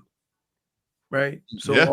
all the issues when it comes to either relationships or kids or whatever, for some reason we think athletes are exempt to everyday life that we live. And it's unfortunate because he doesn't have another avenue to get it off his chest other than on a baseball field.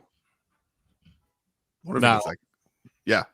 If what Boomer said is true, and I don't see any reason why he would lie about something like this, obviously it's something you want to take into account and have a bit of forgiveness and empathy in your heart.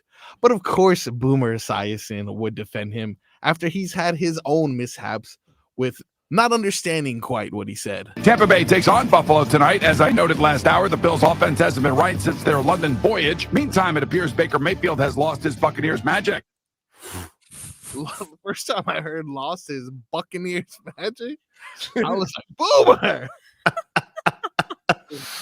Oh man. Man, I'm not gonna lie. First time I heard it, didn't hear teammate. Now I'm hearing teammate. Now I'm hearing he may have some personal issues. I feel It bad. sucks, right? Feel bad for him. I do feel bad for him. Obviously, English is not his first language, so everything got lost in translation. He's killing it too. To be But honest. that's because you know what? They're listening to that for the bit. They're not listening to it to necessarily hear what he has to say. There's a difference. Yeah. Right. True. Now, Indeed. how many of the reactions or the things that happened to him happened before they realized what he actually said? Oh, I mean, like, obviously it was look, to be fair to the journalist did ask him again, did you say team? Like, is that what you meant? Still, maybe doesn't mean things can't get lost in translation, but the guy did try and go back and clarify it. But obviously, yeah, no, he was I mean, how do you think New York baseball fans, how do you think they reacted, Leroy? Credit to Donovan Mitchell. for Get not- this guy out of here. Credit to Donovan Mitchell right away, too. He spoke for up. sure. Yeah, He listen. knows he has a big platform, so that's good. That is good for Donovan Mitchell. Now, that being said, Donovan, when you get down here, you know, you got to drop the Mets. Come on, what are we doing? Such a strange thing that one of the best basketball players in the world is a diehard Mets No, fan. doesn't he have a family member that works there? Does Or he? is I it don't in New York, right? I don't know if he has somebody who works for the Mets, but I do know he loves the Mets. I don't know if it's because He of has a a relative. family member. I know that he's from works in New there. York. His father served. Oh wow. Okay. His father, a former minor league baseball player, serving as director of player relations for the New York Mets. Oh, I didn't know that was that. Yeah, I knew. When I he didn't know got that. drafted, I thought he was just a fan. Wait, who was? Wasn't it Donovan? His mom, whose mom worked for Philadelphia? Who That got was drafted? Mikael Bridges. His got drafted by and then got traded. Yeah, right. That's tough. Yeah. That is tough. That is tough. Well, listen, Donovan. We got Marlins season tickets waiting here. They come like 9 times a year, dude. Yeah, dude. Same thing. You got time for one more, sir? Yeah, we got time for one more. All right. Well, from something that was a bit hard to understand to something very, very direct. Got a story here that is courtesy of. Did you guys know Thanasis, brother of Giannis Antetokounmpo, has a podcast? Who doesn't these days? What? Yeah, that's fair. Thanalysis show is what it's called. And recently, Michael Carter Williams, former point guard with Jimmy Butler in Chicago, had a great story of his tenure there during one of the most tumultuous years in Chicago history. Of course, Jimmy Butler is at the center of this. And listen to what Michael Carter Williams had to say. The craziest season I've ever been a part of was Chicago. I love Jimmy. Jimmy's a great dude, but this is crazy, bro. Our locker room was bad, bro. Like we know it was right in the beginning of the year too. Everybody was pissed off, like upset. Like Jimmy wasn't getting along with Coach Hoiberg. Like so we had a team meeting early. But last game, the refs were terrible. Like Jimmy got a tech, like somebody else got a tech. I think even Taj Gibson got a tech. Jimmy was upset. Right, that Coach Hoiberg ain't get it. Coach Hoiberg is like, Jimmy, like this starts with me and you. Like, what's going on? And then Jimmy goes, well, 1, I think you're soft. 2, I don't like you. And he didn't even get the 3. And Coach Hoiberg was like, well, then you, Jimmy. And Jimmy's like, it's me now. You wanted to know what I want. You wanted to know how I felt. That's how the meeting started, bro. And I'm sitting over in the corner. I'm like, yo, I've never heard this in my entire life. Hey, Jimmy will call you soft if you soft. Call Anthony Towns soft. Yeah, and I feel like that's such a perfect Jimmy response to like, oh, now it's bleak. Oh, it's my fault. You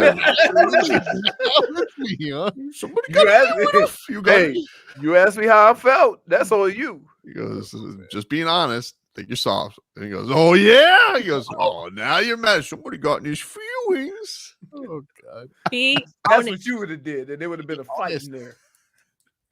Yeah. See, that's why it takes a certain kind of maniac like Spo to coach Jimmy, because Jimmy's like, what do you want to fight me? Oh yeah, actually. Yeah, I remember that. That's times. what we're missing this season, dude.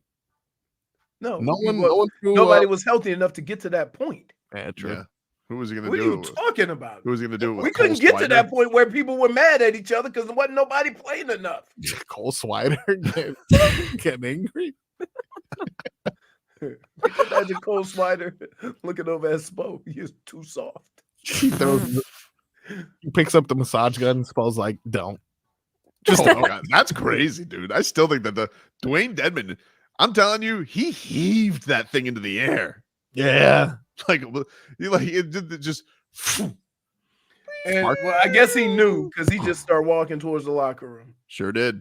Sparked a championship run. I guess what we're saying is don't throw things. That seems to get you kicked off teams. For sure. Yeah, I can't imagine. I don't think I've ever thrown anything. You can't throw your helmet, right? Because you can't lose it. Oh, I gave mine away. What? Yeah. Like in a rage? No. So we were at when we first got to Baltimore, right? We were going through camp, and it wasn't a whole bunch of kids out there because it's during the day. And so this kid said, "Sign my autograph." It was like, "Thomas, that's a cool helmet." So I took the helmet off and signed it and gave it to him. Wow. I get in the locker room and they go, "Hey, we just got those helmets. It's new uniforms. That's the only one." They had to go back and get it. They had to find the kid? Yeah. What did they have? Did he give it up? So you had to sign helmet. I had to give a whole bunch of stuff.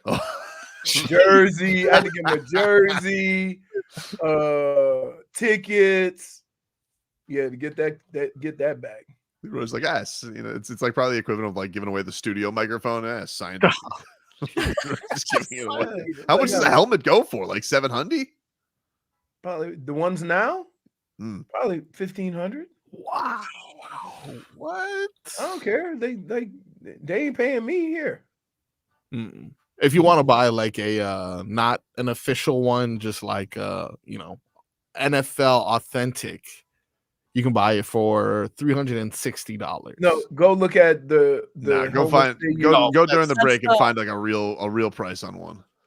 Not like that. Not one that goes on a desk. No. Like the one behind you. Yeah, that's fair. The one behind me is definitely pretty cheap. But yeah, I'm seeing various numbers here that are matching up with aligning with what Leroy was saying. That you think? Are you on eBay? It's almost as if he knows something. This guy knows football. Strange. Take a break. Hey, what do you mean by that, huh? Take a break. Play a little goosies. No goosies next.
Welcome back. Tobin and Leroy here with you. Taking you up until 2 o'clock. I'm just texting Golen. Hey, not now, Golen. Oh. Anyway. What's that? Talk about Paul Maurice. He was asking me if the Dolphins were talking today, and then I was like, hey, I think there's something wrong with that Paul Maurice in the promo. Okay. Did you guys notice that? Yeah, it was very low. It was very low, right? Yeah. Like, almost like it was only on one channel or something. So I don't know. Maybe it's coming through on the radio, but it wasn't through on my yeah, feed. that's fair. That's a fair assessment, and I appreciate your knowledge. So I'm not positive. I'm not positive.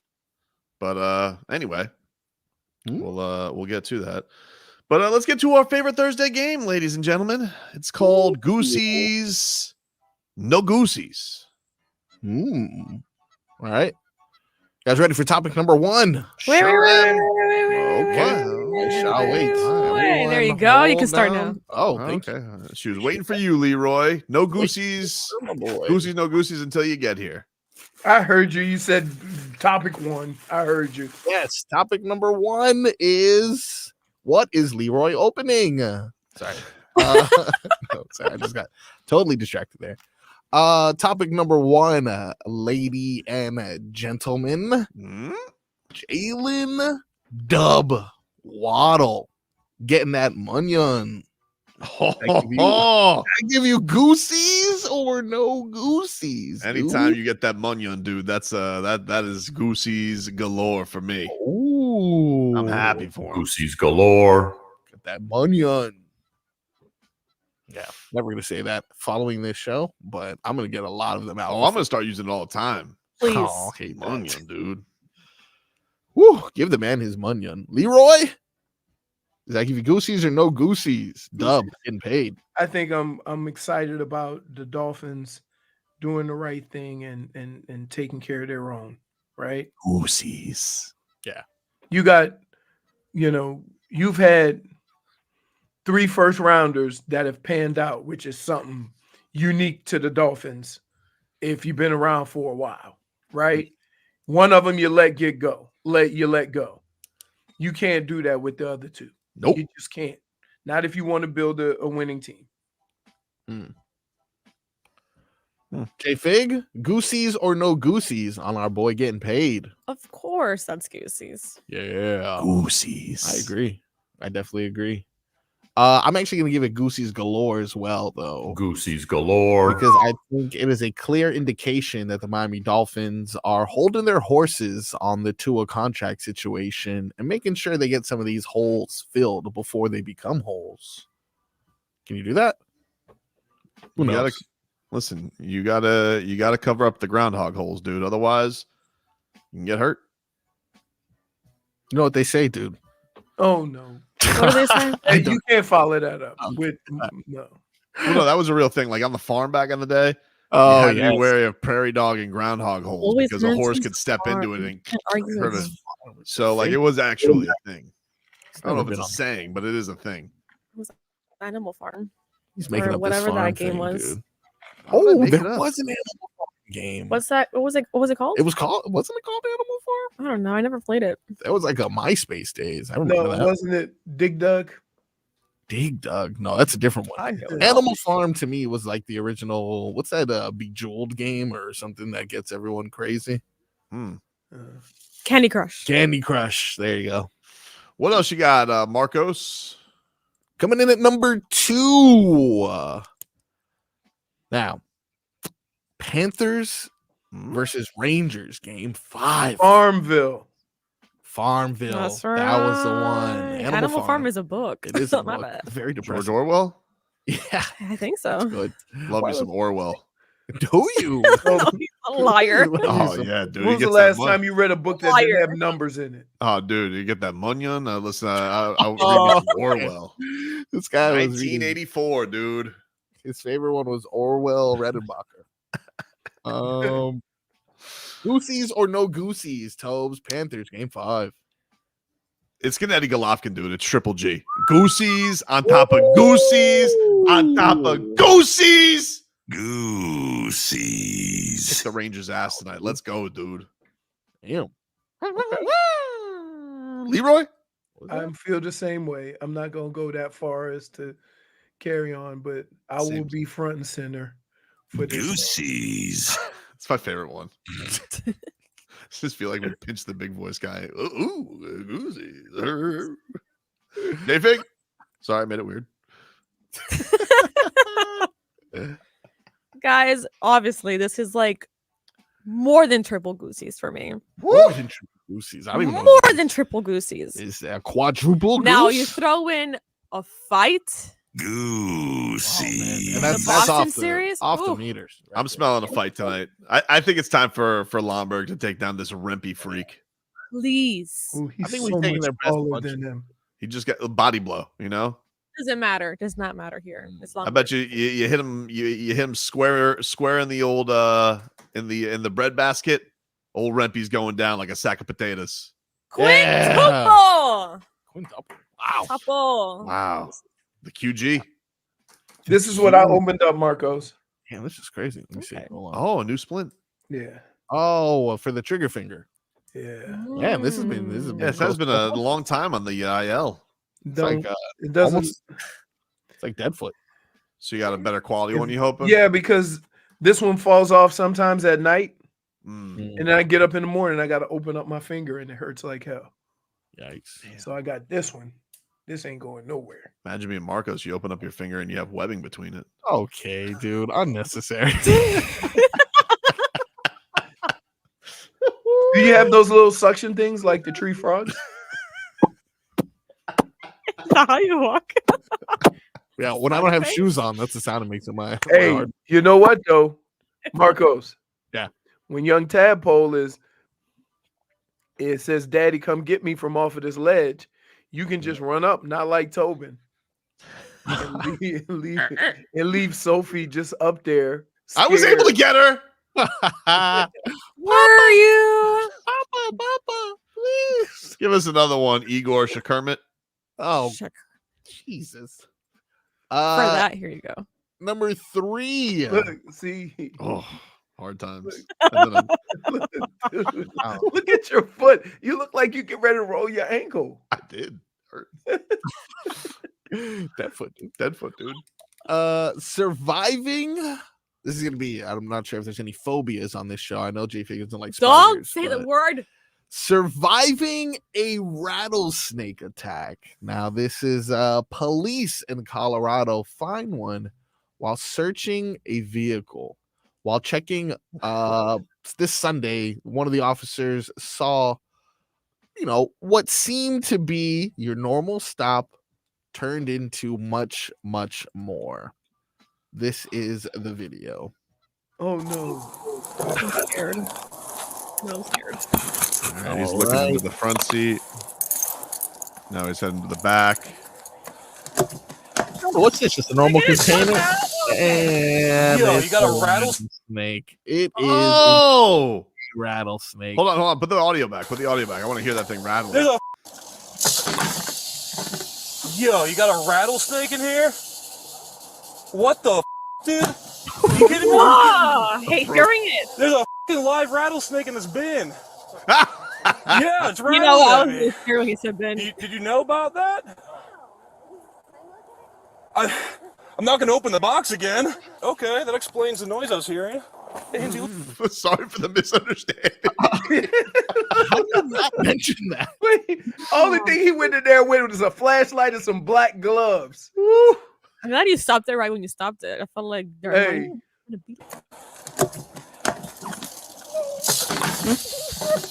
Yo, you got a rattlesnake in here? Why are What you the looking? If it's making noise, it You ain't kidding drugs. me? There's a live rattlesnake in this bin. Yeah, it's rattling at me. Oh man. Okay, but I need to know like the exchange. Obviously, we hear the officer very clearly. I need to know what the person's like. Oh, really? Is that Yeah, guy's probably thinking here this entire time you thought it was Molly. Okay, yeah, exactly. Am I free to go, officer? Hey, I mean, that snake wasn't very aggressive. Well, not till you open the box. If he would have opened it again, that thing would have been. He didn't jump at him. He just rattled. He was just chilling. That was warning number 1. That was intense. Dude. I'll tell you what, man. I wonder if he let him go.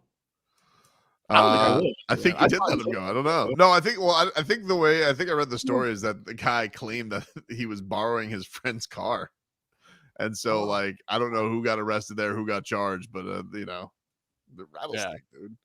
Can you have a rattlesnake in Colorado without a permit? No. Oh, You can't have poisonous animals. I still hear it. Both reportedly, both of them were stunned that there was a live venomous snake just chilling in the car. Maybe What it was about like one the of guy the. who borrowed the car? His boy probably called him and say, "Oh, don't open that back bin." Hey, A little too late. Hey, Rocco's back there, huh? Yeah, just take my just car, walk but watch out for I me. used to have a friend that used to he had a license for venomous animals. Oh my god! And he goes, the most exciting time of day is feeding them. Huh. He said, why? Because he said you got to open it out to throw. You got to open it up to throw the food in, and hopefully they're looking at the food instead of you. Yeah, my friend has a snake, and his freezer has a portion of it dedicated to frozen mice, and I'm like, Awesome. I don't. What? Do you got to thaw them out, or do they eat them frozen? Like an icicle. That's a good question. I don't even ask him. I just Because you know they swallow them whole, so I'm guessing he's got to thaw them out. But Get on to your snake sources, dude. Come on. I'm so sorry. I mean, I would figure J-Fig got snake sources. No. Gross, dude. That is gross. I mean, J-Fig probably in another time, J-Fig probably would have like a Burmese python under like a black light, but the thing would probably look at Scooby like a snack, so she can't have it. I can't have it. No. Oh wait, have you ever touched a snake, J-Fig? I'm not sure. I don't remember. No, you would have. Not a big one. I've touched one like that. I didn't like, say like what never- size. Oh, I don't yeah. trust Never it, touch a so I snake. wouldn't. I touched a small python at the Gator World. We did a picture. Sophia had a baby gator and I had a snake.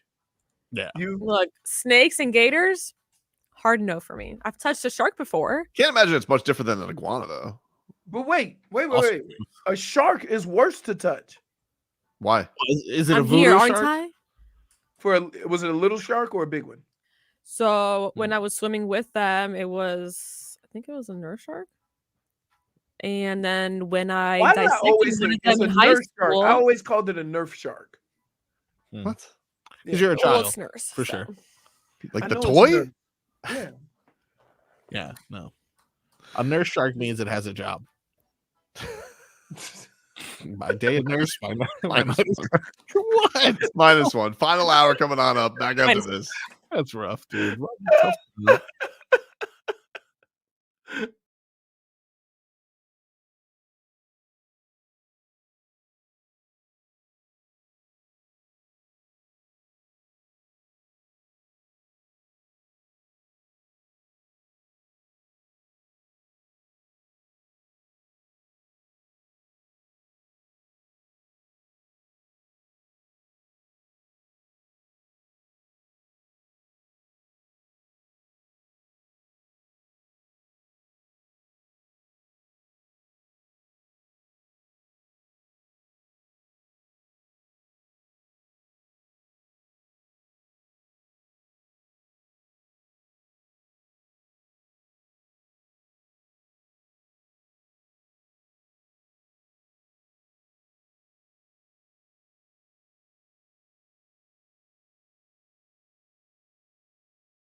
All right, welcome back. Tobin and Leroy here with you. I forgot these. Who are these two? Is this Gautier?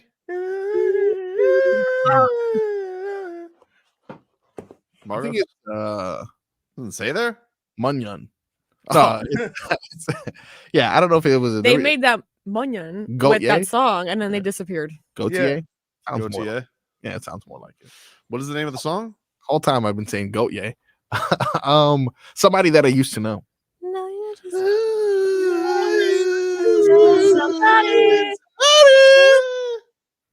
Yeah, good for them, dude. Hearing on. That's it. That's it. That's their only song.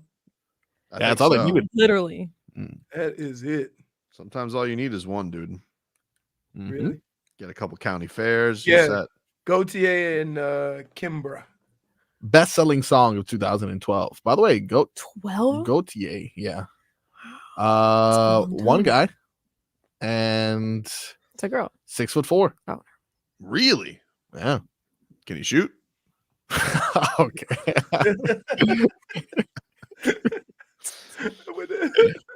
Let's get to some headlines brought to you by the new Palmetto Ford Truck Super Center. Why buy your truck in a car store? Palmetto Ford. We know trucks. So, everybody, I don't know if you guys know this little Game 5 action tonight. Ooh, I'm familiar. Panthers, Rangers, 8 o'clock puck drop from Madison Square Garden. You guys can join Mark Hockman tonight at Dave & Buster's in Hollywood for a Panthers watch party at 8 p.m. And it is fueled by Celsius Essential Energy Drinks. Come say hi to Hawk and cheer on the Panthers. Leroy is a potential show up. Yeah. He's a game time decision. Game time decision. Game time decision. I got to figure out what's going on around here. Yep. So there we go. The big news today was Jalen Waddle getting that Munyun. He got a 3-year Can you contract. stop saying that? Oh, stop. Oh, that was Why? good. Why? Because that's what Jalen Ramsey said. So Jalen Waddle is happy Can I for just say this? Jalen Ramsey's happy for Jalen Waddle. It's very hard to make me feel uncomfortable. Mm-hmm. Yeah, Dub. But when you go hood on me, yeah. Just trying to be like the kids, Leroy. No, Yeah, get that Munyun. Oh, that's awful. Hey, eat that. That's whose uncomfortable. kids? Not your kids. I want that more. I want that deleted faster than the nefarious one when you cut that I said I want Jimmy Butler to retire. Oh, so you do. Oh, I don't want Jimmy Butler to I retire. didn't cut that, though. I didn't cut that. I, Brendan Tobin, want Jimmy Butler to retire. I'm so mad at you. I hate you so much. What was the other one he said? What did he Read say them that and day? weep, dude. Read them and weep. He said a lot of different things in What else regards did he to say? getting Jimmy Butler. I believe he said I believe Jimmy Butler's going to end up on the New York Knicks. I do believe that if he doesn't stay with the Heat, I do believe he's going to end up on the New York Knicks. well, I mean, especially Like when since- I heard do not yesterday, want Jimmy Butler. we had Anthony Chiang on earlier who talked about the whole Jimmy Butler situation. If you guys missed that, we'll have that for you later this hour. But he reported some that he heard that from sources, unnamed teams, but multiple teams are willing to offer Jimmy Butler a max deal outside of the Philadelphia 76ers. If I had to guess, and I'm just putting on my guessing hat, I'm going to say the Knicks are one of those teams. I'm going Knicks, and then I'm torn between Lakers, Clippers.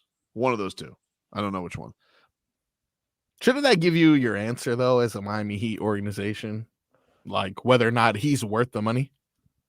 Because there's other people willing to pay for him. Yeah, for sure. Like they're kind of like, fine, if you don't want it, I'll do it. You know, it's kind of like, I don't like.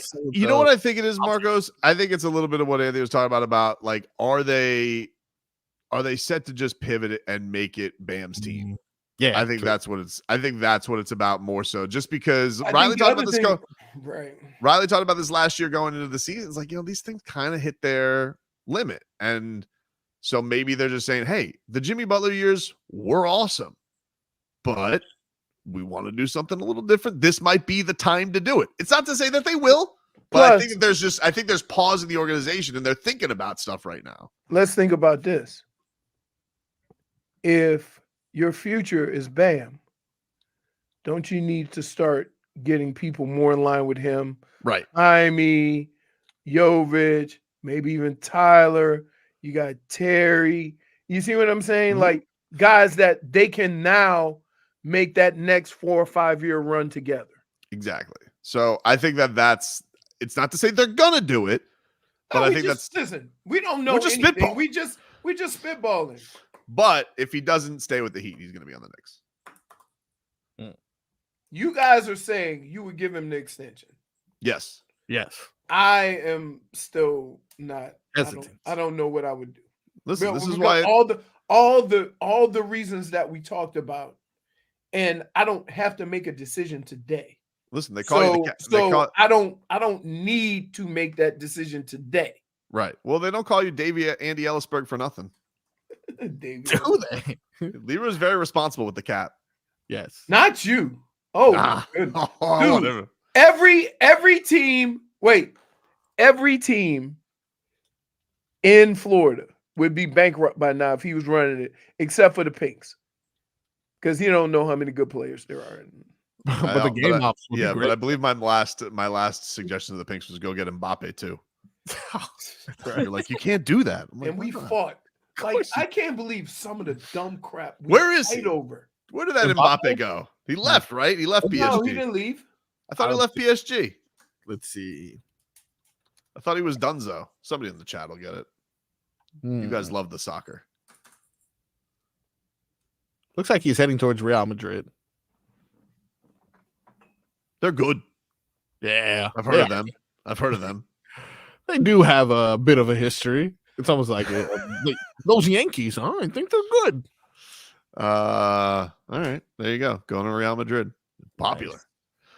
All right. We'll take a break. Raheem Mostert. Interesting comments that he had about where the state of the Dolphins are at right now. We will gotta watch it, Raheem. The Dolphins running back and what he had to say about it coming up next.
I just want to miss you.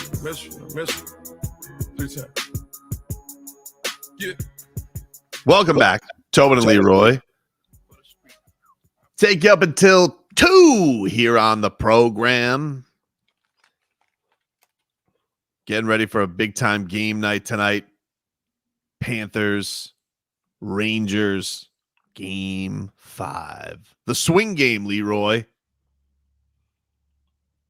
It doesn't all come down to this, but you can set yourself up for a little closeout game at home. That would line up cats and 6. Would line up right with cats and 6, dude. That's what you right called. up with cats and 6. Oh, if we could just go in that building one more time just to make those Ice Mecca bros sad. Yeah. You guys can't stop Rempe. All right, dude. We'll see. You got one. Listen, you guys got one trick. All right. It's basically, I don't know what deal with the devil this kid has. Oh, but it's this voodoo goalie who is, just got some type of magic that hangs within the crease. So once you lose that, once the cats break through the dam like they will tonight, what else do you have? You have no other tricks. No more pressure, not better defense. You know what you'll do? You'll do exactly what Boston did, which is try and goad into tricks. And that's exactly where the Cats want you to do. That's what they want you to do. Hit that breaking point. And we already saw it with your guy Kreider, snatching the mouthpiece, getting a little bothered. I feel this one tonight, Leroy. Feeling it for the Cats. I like that. And then maybe Bobrovsky will get his just due, huh? Maybe a little less ass kissing of Igor and Swayman and Vasilevsky. Maybe Bob will get his proper respect.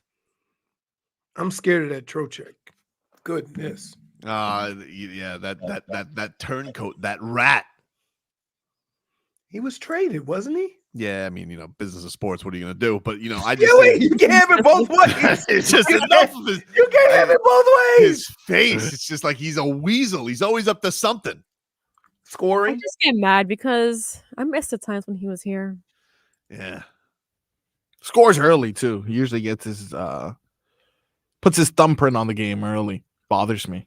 Son Steve says, I miss Trocheck. He'd be so awesome on the team. You know what, dude? Enough of that.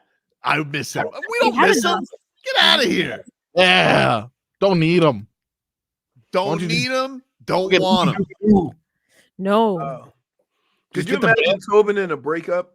What do you mean? Never wanted her. Never wanted her. Don't need her. Don't want her. And then he goes in the corner and cries. Dude. That's how I felt after the Dame trade last year. I mean, oh my goodness. Oh, dude. I really wanted you. That was such a painful experience. I'm not gonna. I will say this. Look, And I'm for not us watching, really. I'm not gonna be all in on this Spider thing like I was last year. Like I'm still harpooning. Said I want to go to Miami. I know. Oh, what? I will never forget. I will never forget July 1st, 2024 or 2023. July 1st, 2023. What a day! When Shams tweeted that out, it was like winning a championship. It was the greatest. Why do you remember the date? Oh, what a date! What a Do we need to date! get the tranquilizer gun back out? When I got that tweet notification, How'd that sound? Probably. I was thrilled. Hopefully the summer has more action. We'll see. I just want to, I mean, if you're gonna get me something though, don't just lose Jimmy and you don't get nothing. You better get me something, Pat. All right, this isn't gonna be a one-way street. I better not just be getting picks because you don't want to pay Jimmy. I'll tell you right now, dude. Don't you dare come to me empty-handed if you lose me my Jimbo. Is he in the room with you? Are you talking to him? Eye to eye? He's listening. Oh yeah, He's listening for sure. He goes, "Oh yeah, it's the guy who always gets me in trouble with national headlines. Troublemaker." Recognize this guy? Hmm? Do you recognize this audio? Just get Damian Lillard to the Heat. That's it. I'm tired of waiting, Riles. Get the tranquilizer.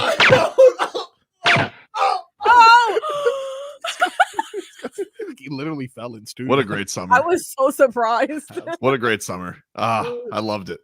Classic. And that was after a final. That was also with the finals run. Oh, what a time. Now I feel like I'm waiting. You know, I'm pent up. No basketball. We're all just watching the boring ass Celtics. Ugh, Boring us all to death. gross. I'm not watching. Show me more Al Horford, please. Never mind. Hey, I got a small chili pepper on Dallas winning it all. Oh, on the Stars or Mavericks? On the Mavericks. Oh, okay. I got it at the beginning of the playoffs. There you go. All right. Roll chili pepper. Did you? Oh, nice. That's Roll early. chili pepper. Early. Yeah. Mm. That's good. All They right. were playing their best basketball towards the end of the season. They were playing the best basketball They in the league. killed So I Miami. just- Yeah. Yeah, I was like, oof. Anyway, we talked a little Heat earlier in the show with our guy Anthony Chiang. We dove into all things Jimmy Butler, extension Who is related. Menu Bam. 631? Why he don't know how to spell coyote? Anthony Chiang in the Miami Herald. We talked Jimmy Butler and Bam Adebayo and Miami Heat off season. Next. Yeah. At Munyun. This hour of Tobin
And Yep. we're going to go out to the Toyota of Hollywood guest line. Shop hundreds of Toyotas indoors in one of America's largest showrooms at Toyota of Hollywood on 441 between Hollywood and Sheridan. The Miami Herald, Miami Heat beat reporter Anthony Chiang joining us here on the show. What's going on, man? How are you? I'm good. How are you guys? I'm good, We're buddy. good. Is it fodder season for you too?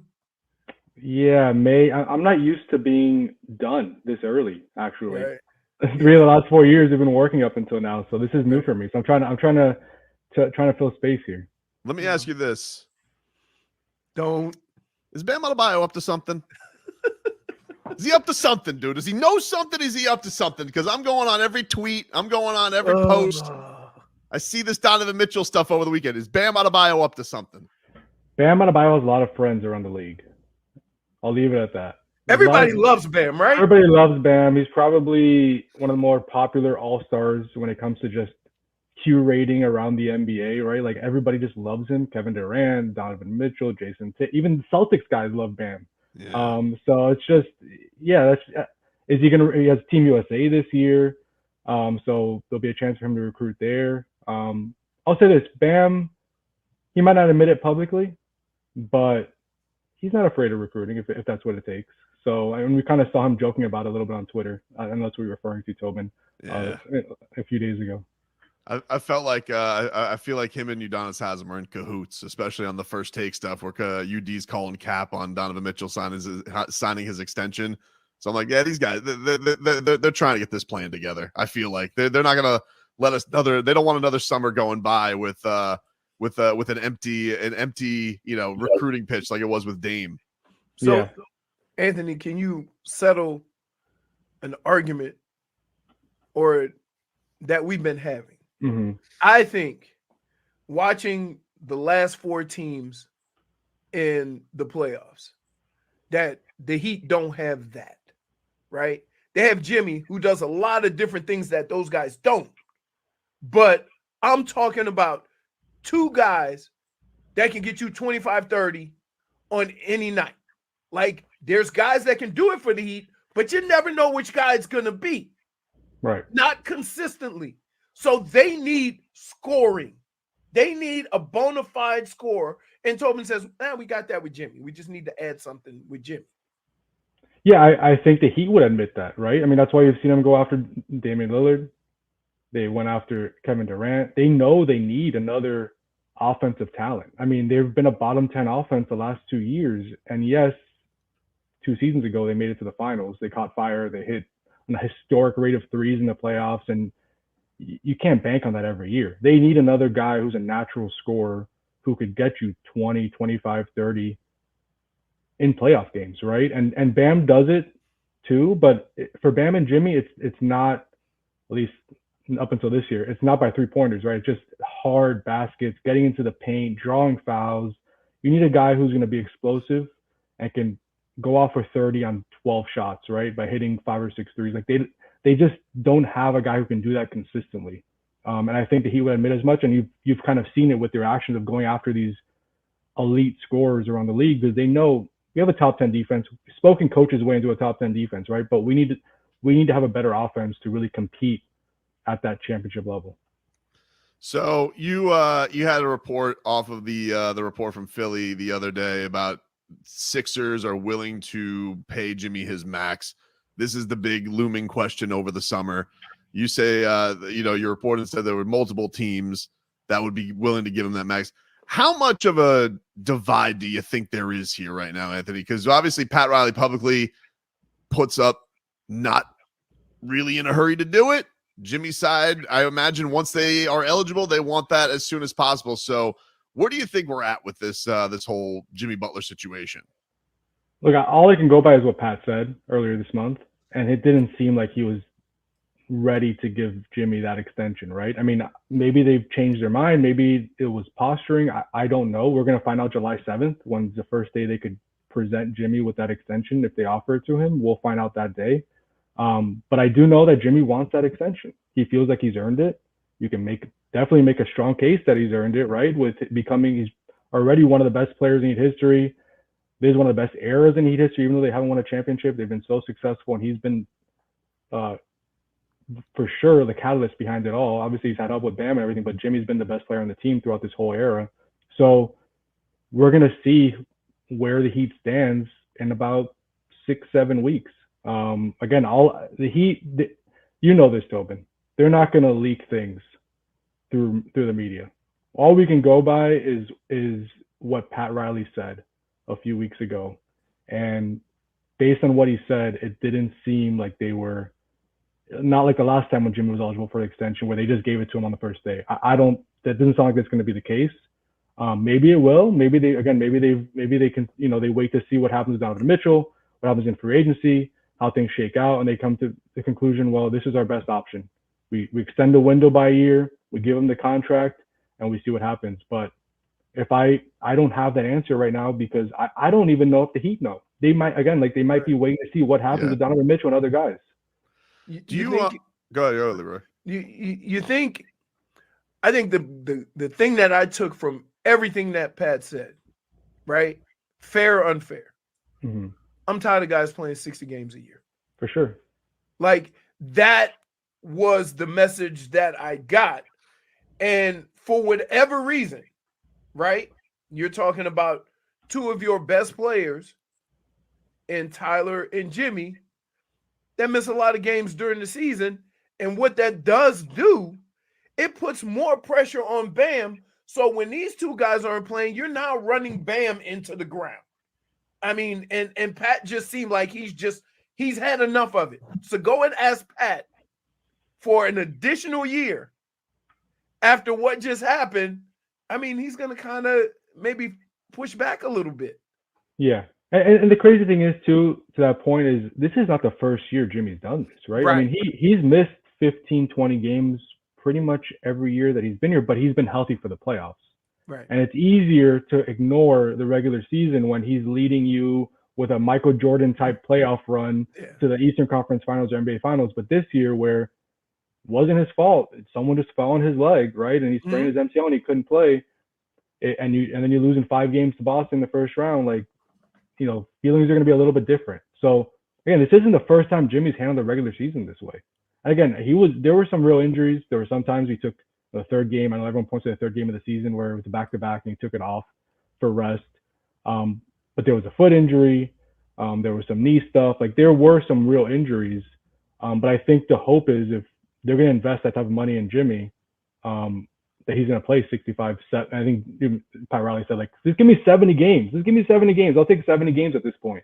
Right. But yeah, the feeling is they never got to see what this team could really do. You can make an argument that beside Boston, if the Heat is healthy, the Heat might have the second best roster in the East. That's not crazy to say. Well, but they didn't get that team this year. That's the funny thing about it, because Pat Riley has, the comment about telling, Jimmy not to talk about it if you're not on the court. But Jimmy Butler probably looks at how the East plays out, and I don't feel like he thinks he's wrong. I think Jimmy Butler probably watches how the East plays out. It's unfortunate what happened with his injuries, but I think he probably thinks to himself, yeah, see, this is what it turned out to be. If I would have been there, maybe not, playing Boston right out of the gate. I don't know, but I don't think he looks at how the East plays out and thinks to himself, if I was out there and I was me, I still would have beaten them, because he has. So I think that confidence is probably there from him. I think Pat's annoyed that they're in the play in the last 2 years, regardless of what the result. You have these guys play 5 more games and you're a 4 seed. Just 5 more games and win 3 out of 5, and you're a 4 or 5 seed. Yeah, and I think being that close has to be frustrating for him. Yeah, and they don't feel like this is a play-in roster, right? And it really isn't. I mean, it isn't. When this roster is whole, they're not a play-in team. They shouldn't be a play-in team. And I think that's part of the frustration of why can't we set ourselves up and put ourselves in better position for success in the playoffs instead of facing this uphill climb and just think, oh, we'll just take care of it in April and May, right? And it happened 2 years in a row, and this year they weren't able to overcome the odds because the injury issues extended into the playoffs, and Jimmy just wasn't available. And again, I think Jimmy, Bam, and Tyler, maybe played 20 something games together. You just never got, and then we throw Terry in there, those 3 plus Terry, I think it was 10 games together. We just never got to see this team whole. And I know fans don't want to hear that. They want to see changes. And I understand this will be year 6 of this era, without a championship. But the fact of the matter is, it's also true that we don't know what this team can be because they never got a sustained stretch together. Well, I think that's the interesting thing here that they probably have to ask themselves too with the Jimmy thing is like, have they reached the peak, right? Like it's, Bam is an age that, is way younger than Jimmy. Do they think to themselves, like, has this duo just hit their peak and do we move in a different direction? So I don't even know how much of it is like, we don't want to pay Jimmy as opposed to, do we now want to give all the keys to Bam? Like how much do you think that could be the mindset going into the summer? Yeah, I think that's part of it, right? Like this is the point where you could say we could pivot right now if we wanted to, right? Like this is the decision. Do we extend the window and say we think this is enough to continue to compete for championships? And do we give Jimmy that extra year and make this create this 3-year window with these guys and go all in? But then you're faced with restrictions with the new CBA, right? Like already this year, you're probably not going to bring back Caleb Martin. To make an addition, you're probably gonna have to make a trade. All you have is minimum contracts to offer outside free agents because of where you are. So you have to be sure that the Bam Jimmy duo is still good enough to compete. Or you say, we're not going to give Jimmy the extension. If he wants to be traded, or if next year he opts out and he becomes a free agent, fine. At least it gives us if we make the trade, we get draft picks back, we get draft capital back, and then we can make a run at somebody else who becomes available because we have more capital. Or Jimmy becomes a free agent next year and you have cap space. And you pivot and you build around Bam. I think this is right now, this decision they're going to make this offseason will tell us kind of what direction they're going in, which I think probably fans want at this point because it feels like they've been bridging probably 2 timelines, right? With the Jimmy timeline and the Bam timeline. It seems like this offseason, they're going to have to pick one. How much do you think Jimmy Butler is, I guess, the same guy that he was? I think with the Jimmy Butler not paying him, everybody goes back to Minnesota days of him is going to show up to the practice and take G leaguers and make a big stink and have Rachel Nichols waiting there for a big national interview. But I mean, it is 7 years ago. Like, it's not like he's the same age and guy. So how much do you think the Heat are wary of Jimmy Butler really making a stink? Or do you feel like a lot of that this can be still cordial, even if they are bucking against the idea of giving him his money? I don't know how things will change over the next few months or how negotiations will go, right? It could get messy. It could not get messy. But I would project right now that Jimmy has so much respect for the Heat organization. And he's said it publicly. He's made it known privately. Like, he has so much respect for this team. I would be surprised if he made this into what the Minnesota Timberwolves situation was. I would think if they don't get the extension, then yes, I'm sure Jimmy won't be happy with that. That's obvious, right? Anybody would assume that. But I would expect that he would just play out the year, show up to camp, do what he has to do. It's actually going to be a prove-it year to him to a certain extent because if he does opt out next year and become a free agent, to get the money he wants, he's going to have to play good this season, right? He can't miss 30 games and then expect to get a max contract. So we'll have some motivation as well. So I would expect that he would go about his business and do what he needs to do it and won't make this messy. Now, the fact now that we know there are other teams out there that will give him the max contract, the question is, and if the Heat don't give it to him, does he say to the Heat, look, I don't want to make this into a thing, but there's other teams willing to give me my money. Can you trade me somewhere that was willing to give me the contract I want? Again, it's unclear at this point if that would even happen, but that is something you have to consider, right? If there are other teams out there willing to give him the money. You think there's more pressure on the Heat to make a decision because there are other teams, or it kind of frees them up a little bit, saying that no matter what they decide, they have other options, whether it's to move Jimmy, to get another player. So like I think both sides are in a good place because Jimmy's going to get an extension. I hope it's here, but it might not be. And the Heat, if they decide not to give him the extension, can get something in return. Sure. It opens up more options, right? But I don't think the Heat's the way they handle this will be impacted by other teams. That's just not the way the Heat do business, right? We know that. Like, they're going to do what they think is right for the team at the moment and what puts them in the best position, not only to win this year, but in the future, and puts them in better position, for the coming years ahead during Bam Adebayo's prime, right? So whether that means extending Jimmy, whether that means keeping Jimmy this year and seeing what happens next offseason, or I know, the possibility of trading Jimmy has come up this week. I don't know what it's going to be. But I do know this: the Heat won't let the Sixers or whatever other team that's out there showing, trying to, show Jimmy that they're willing to give him that contract. That won't affect how he handles this. It just, like you said, it does present options for the Heat, which is always good, that they could turn to if needed. Couple more before we get you out of here, Anthony. Anthony Chiang, Miami Herald, Miami Heat reporter, does a fantastic job. Go follow him at Anthony_Chiang. Bam Adebayo's extension, best guess, is that even a debate for the Heat? Is that Bam, does he want to punt on a year because he's going to try and get more accolades? Where do you think that heads for this summer? I'm not sure. I assumed entering the offseason that it would just get done this year, but he was third place for Defensive Player of the Year. He's one of the guys who got votes for All-NBA but didn't make it. There's a chance he could be Supermax next year, right? So if you're Bam, do you take the chance and wait it out? Like, even like, you know, knock on wood, right? Even if he gets injured this season, is that going to make the Heat not give him a max contract next year? Probably not, right? Like, so he could wait. He could wait and see see if he could get the Supermax next year. It's a big difference in the contract. So I wouldn't be surprised if he waits, but I also wouldn't be surprised if he just says, let's get it done this year and let's get it over with and let's lock myself into this contract entering next season. And finally, have you seen Nikola Jovic being swole with his Serbian trainer?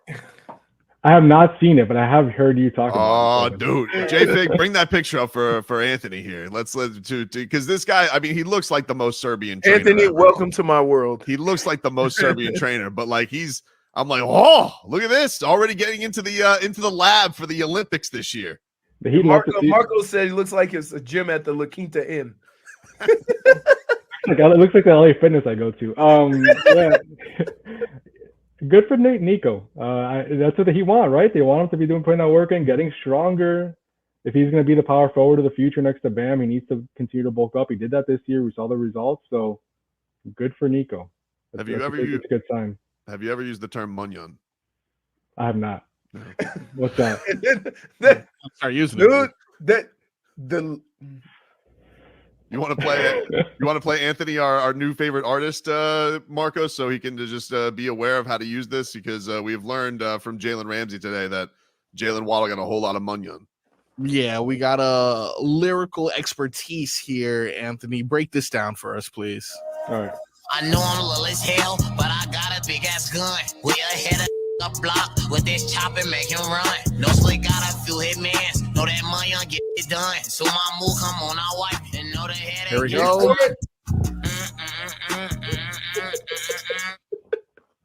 That's in your next article. Your next article, right? I want you to incorporate. I still don't know what it means, but yeah. Right now, the Heat are in a battle with Jimmy Butler on just how much Munyun they're going to be. Okay, I get it. Yeah. We're not sure if Jimmy's going to get his Munyun this year. We'll find out. I suppose that is the thing. But yes, if you ever don't have the words for an article, I'll just put that go, in the headline. I guess that you could do that in song now. That'll be my next Jimmy Butler story. I'll credit you guys. No. Hey, credit him. I'll credit Leroy. Credit him. Exactly. Credit Leroy. Anthony, thanks for the time, man. Appreciate you. Thanks, Anthony. Guys. Have a good one. Thank you. There you go, Anthony Chiang, Miami Herald. Go You follow couldn't his work. let it go. We were having good basketball talk. Munyun, dude.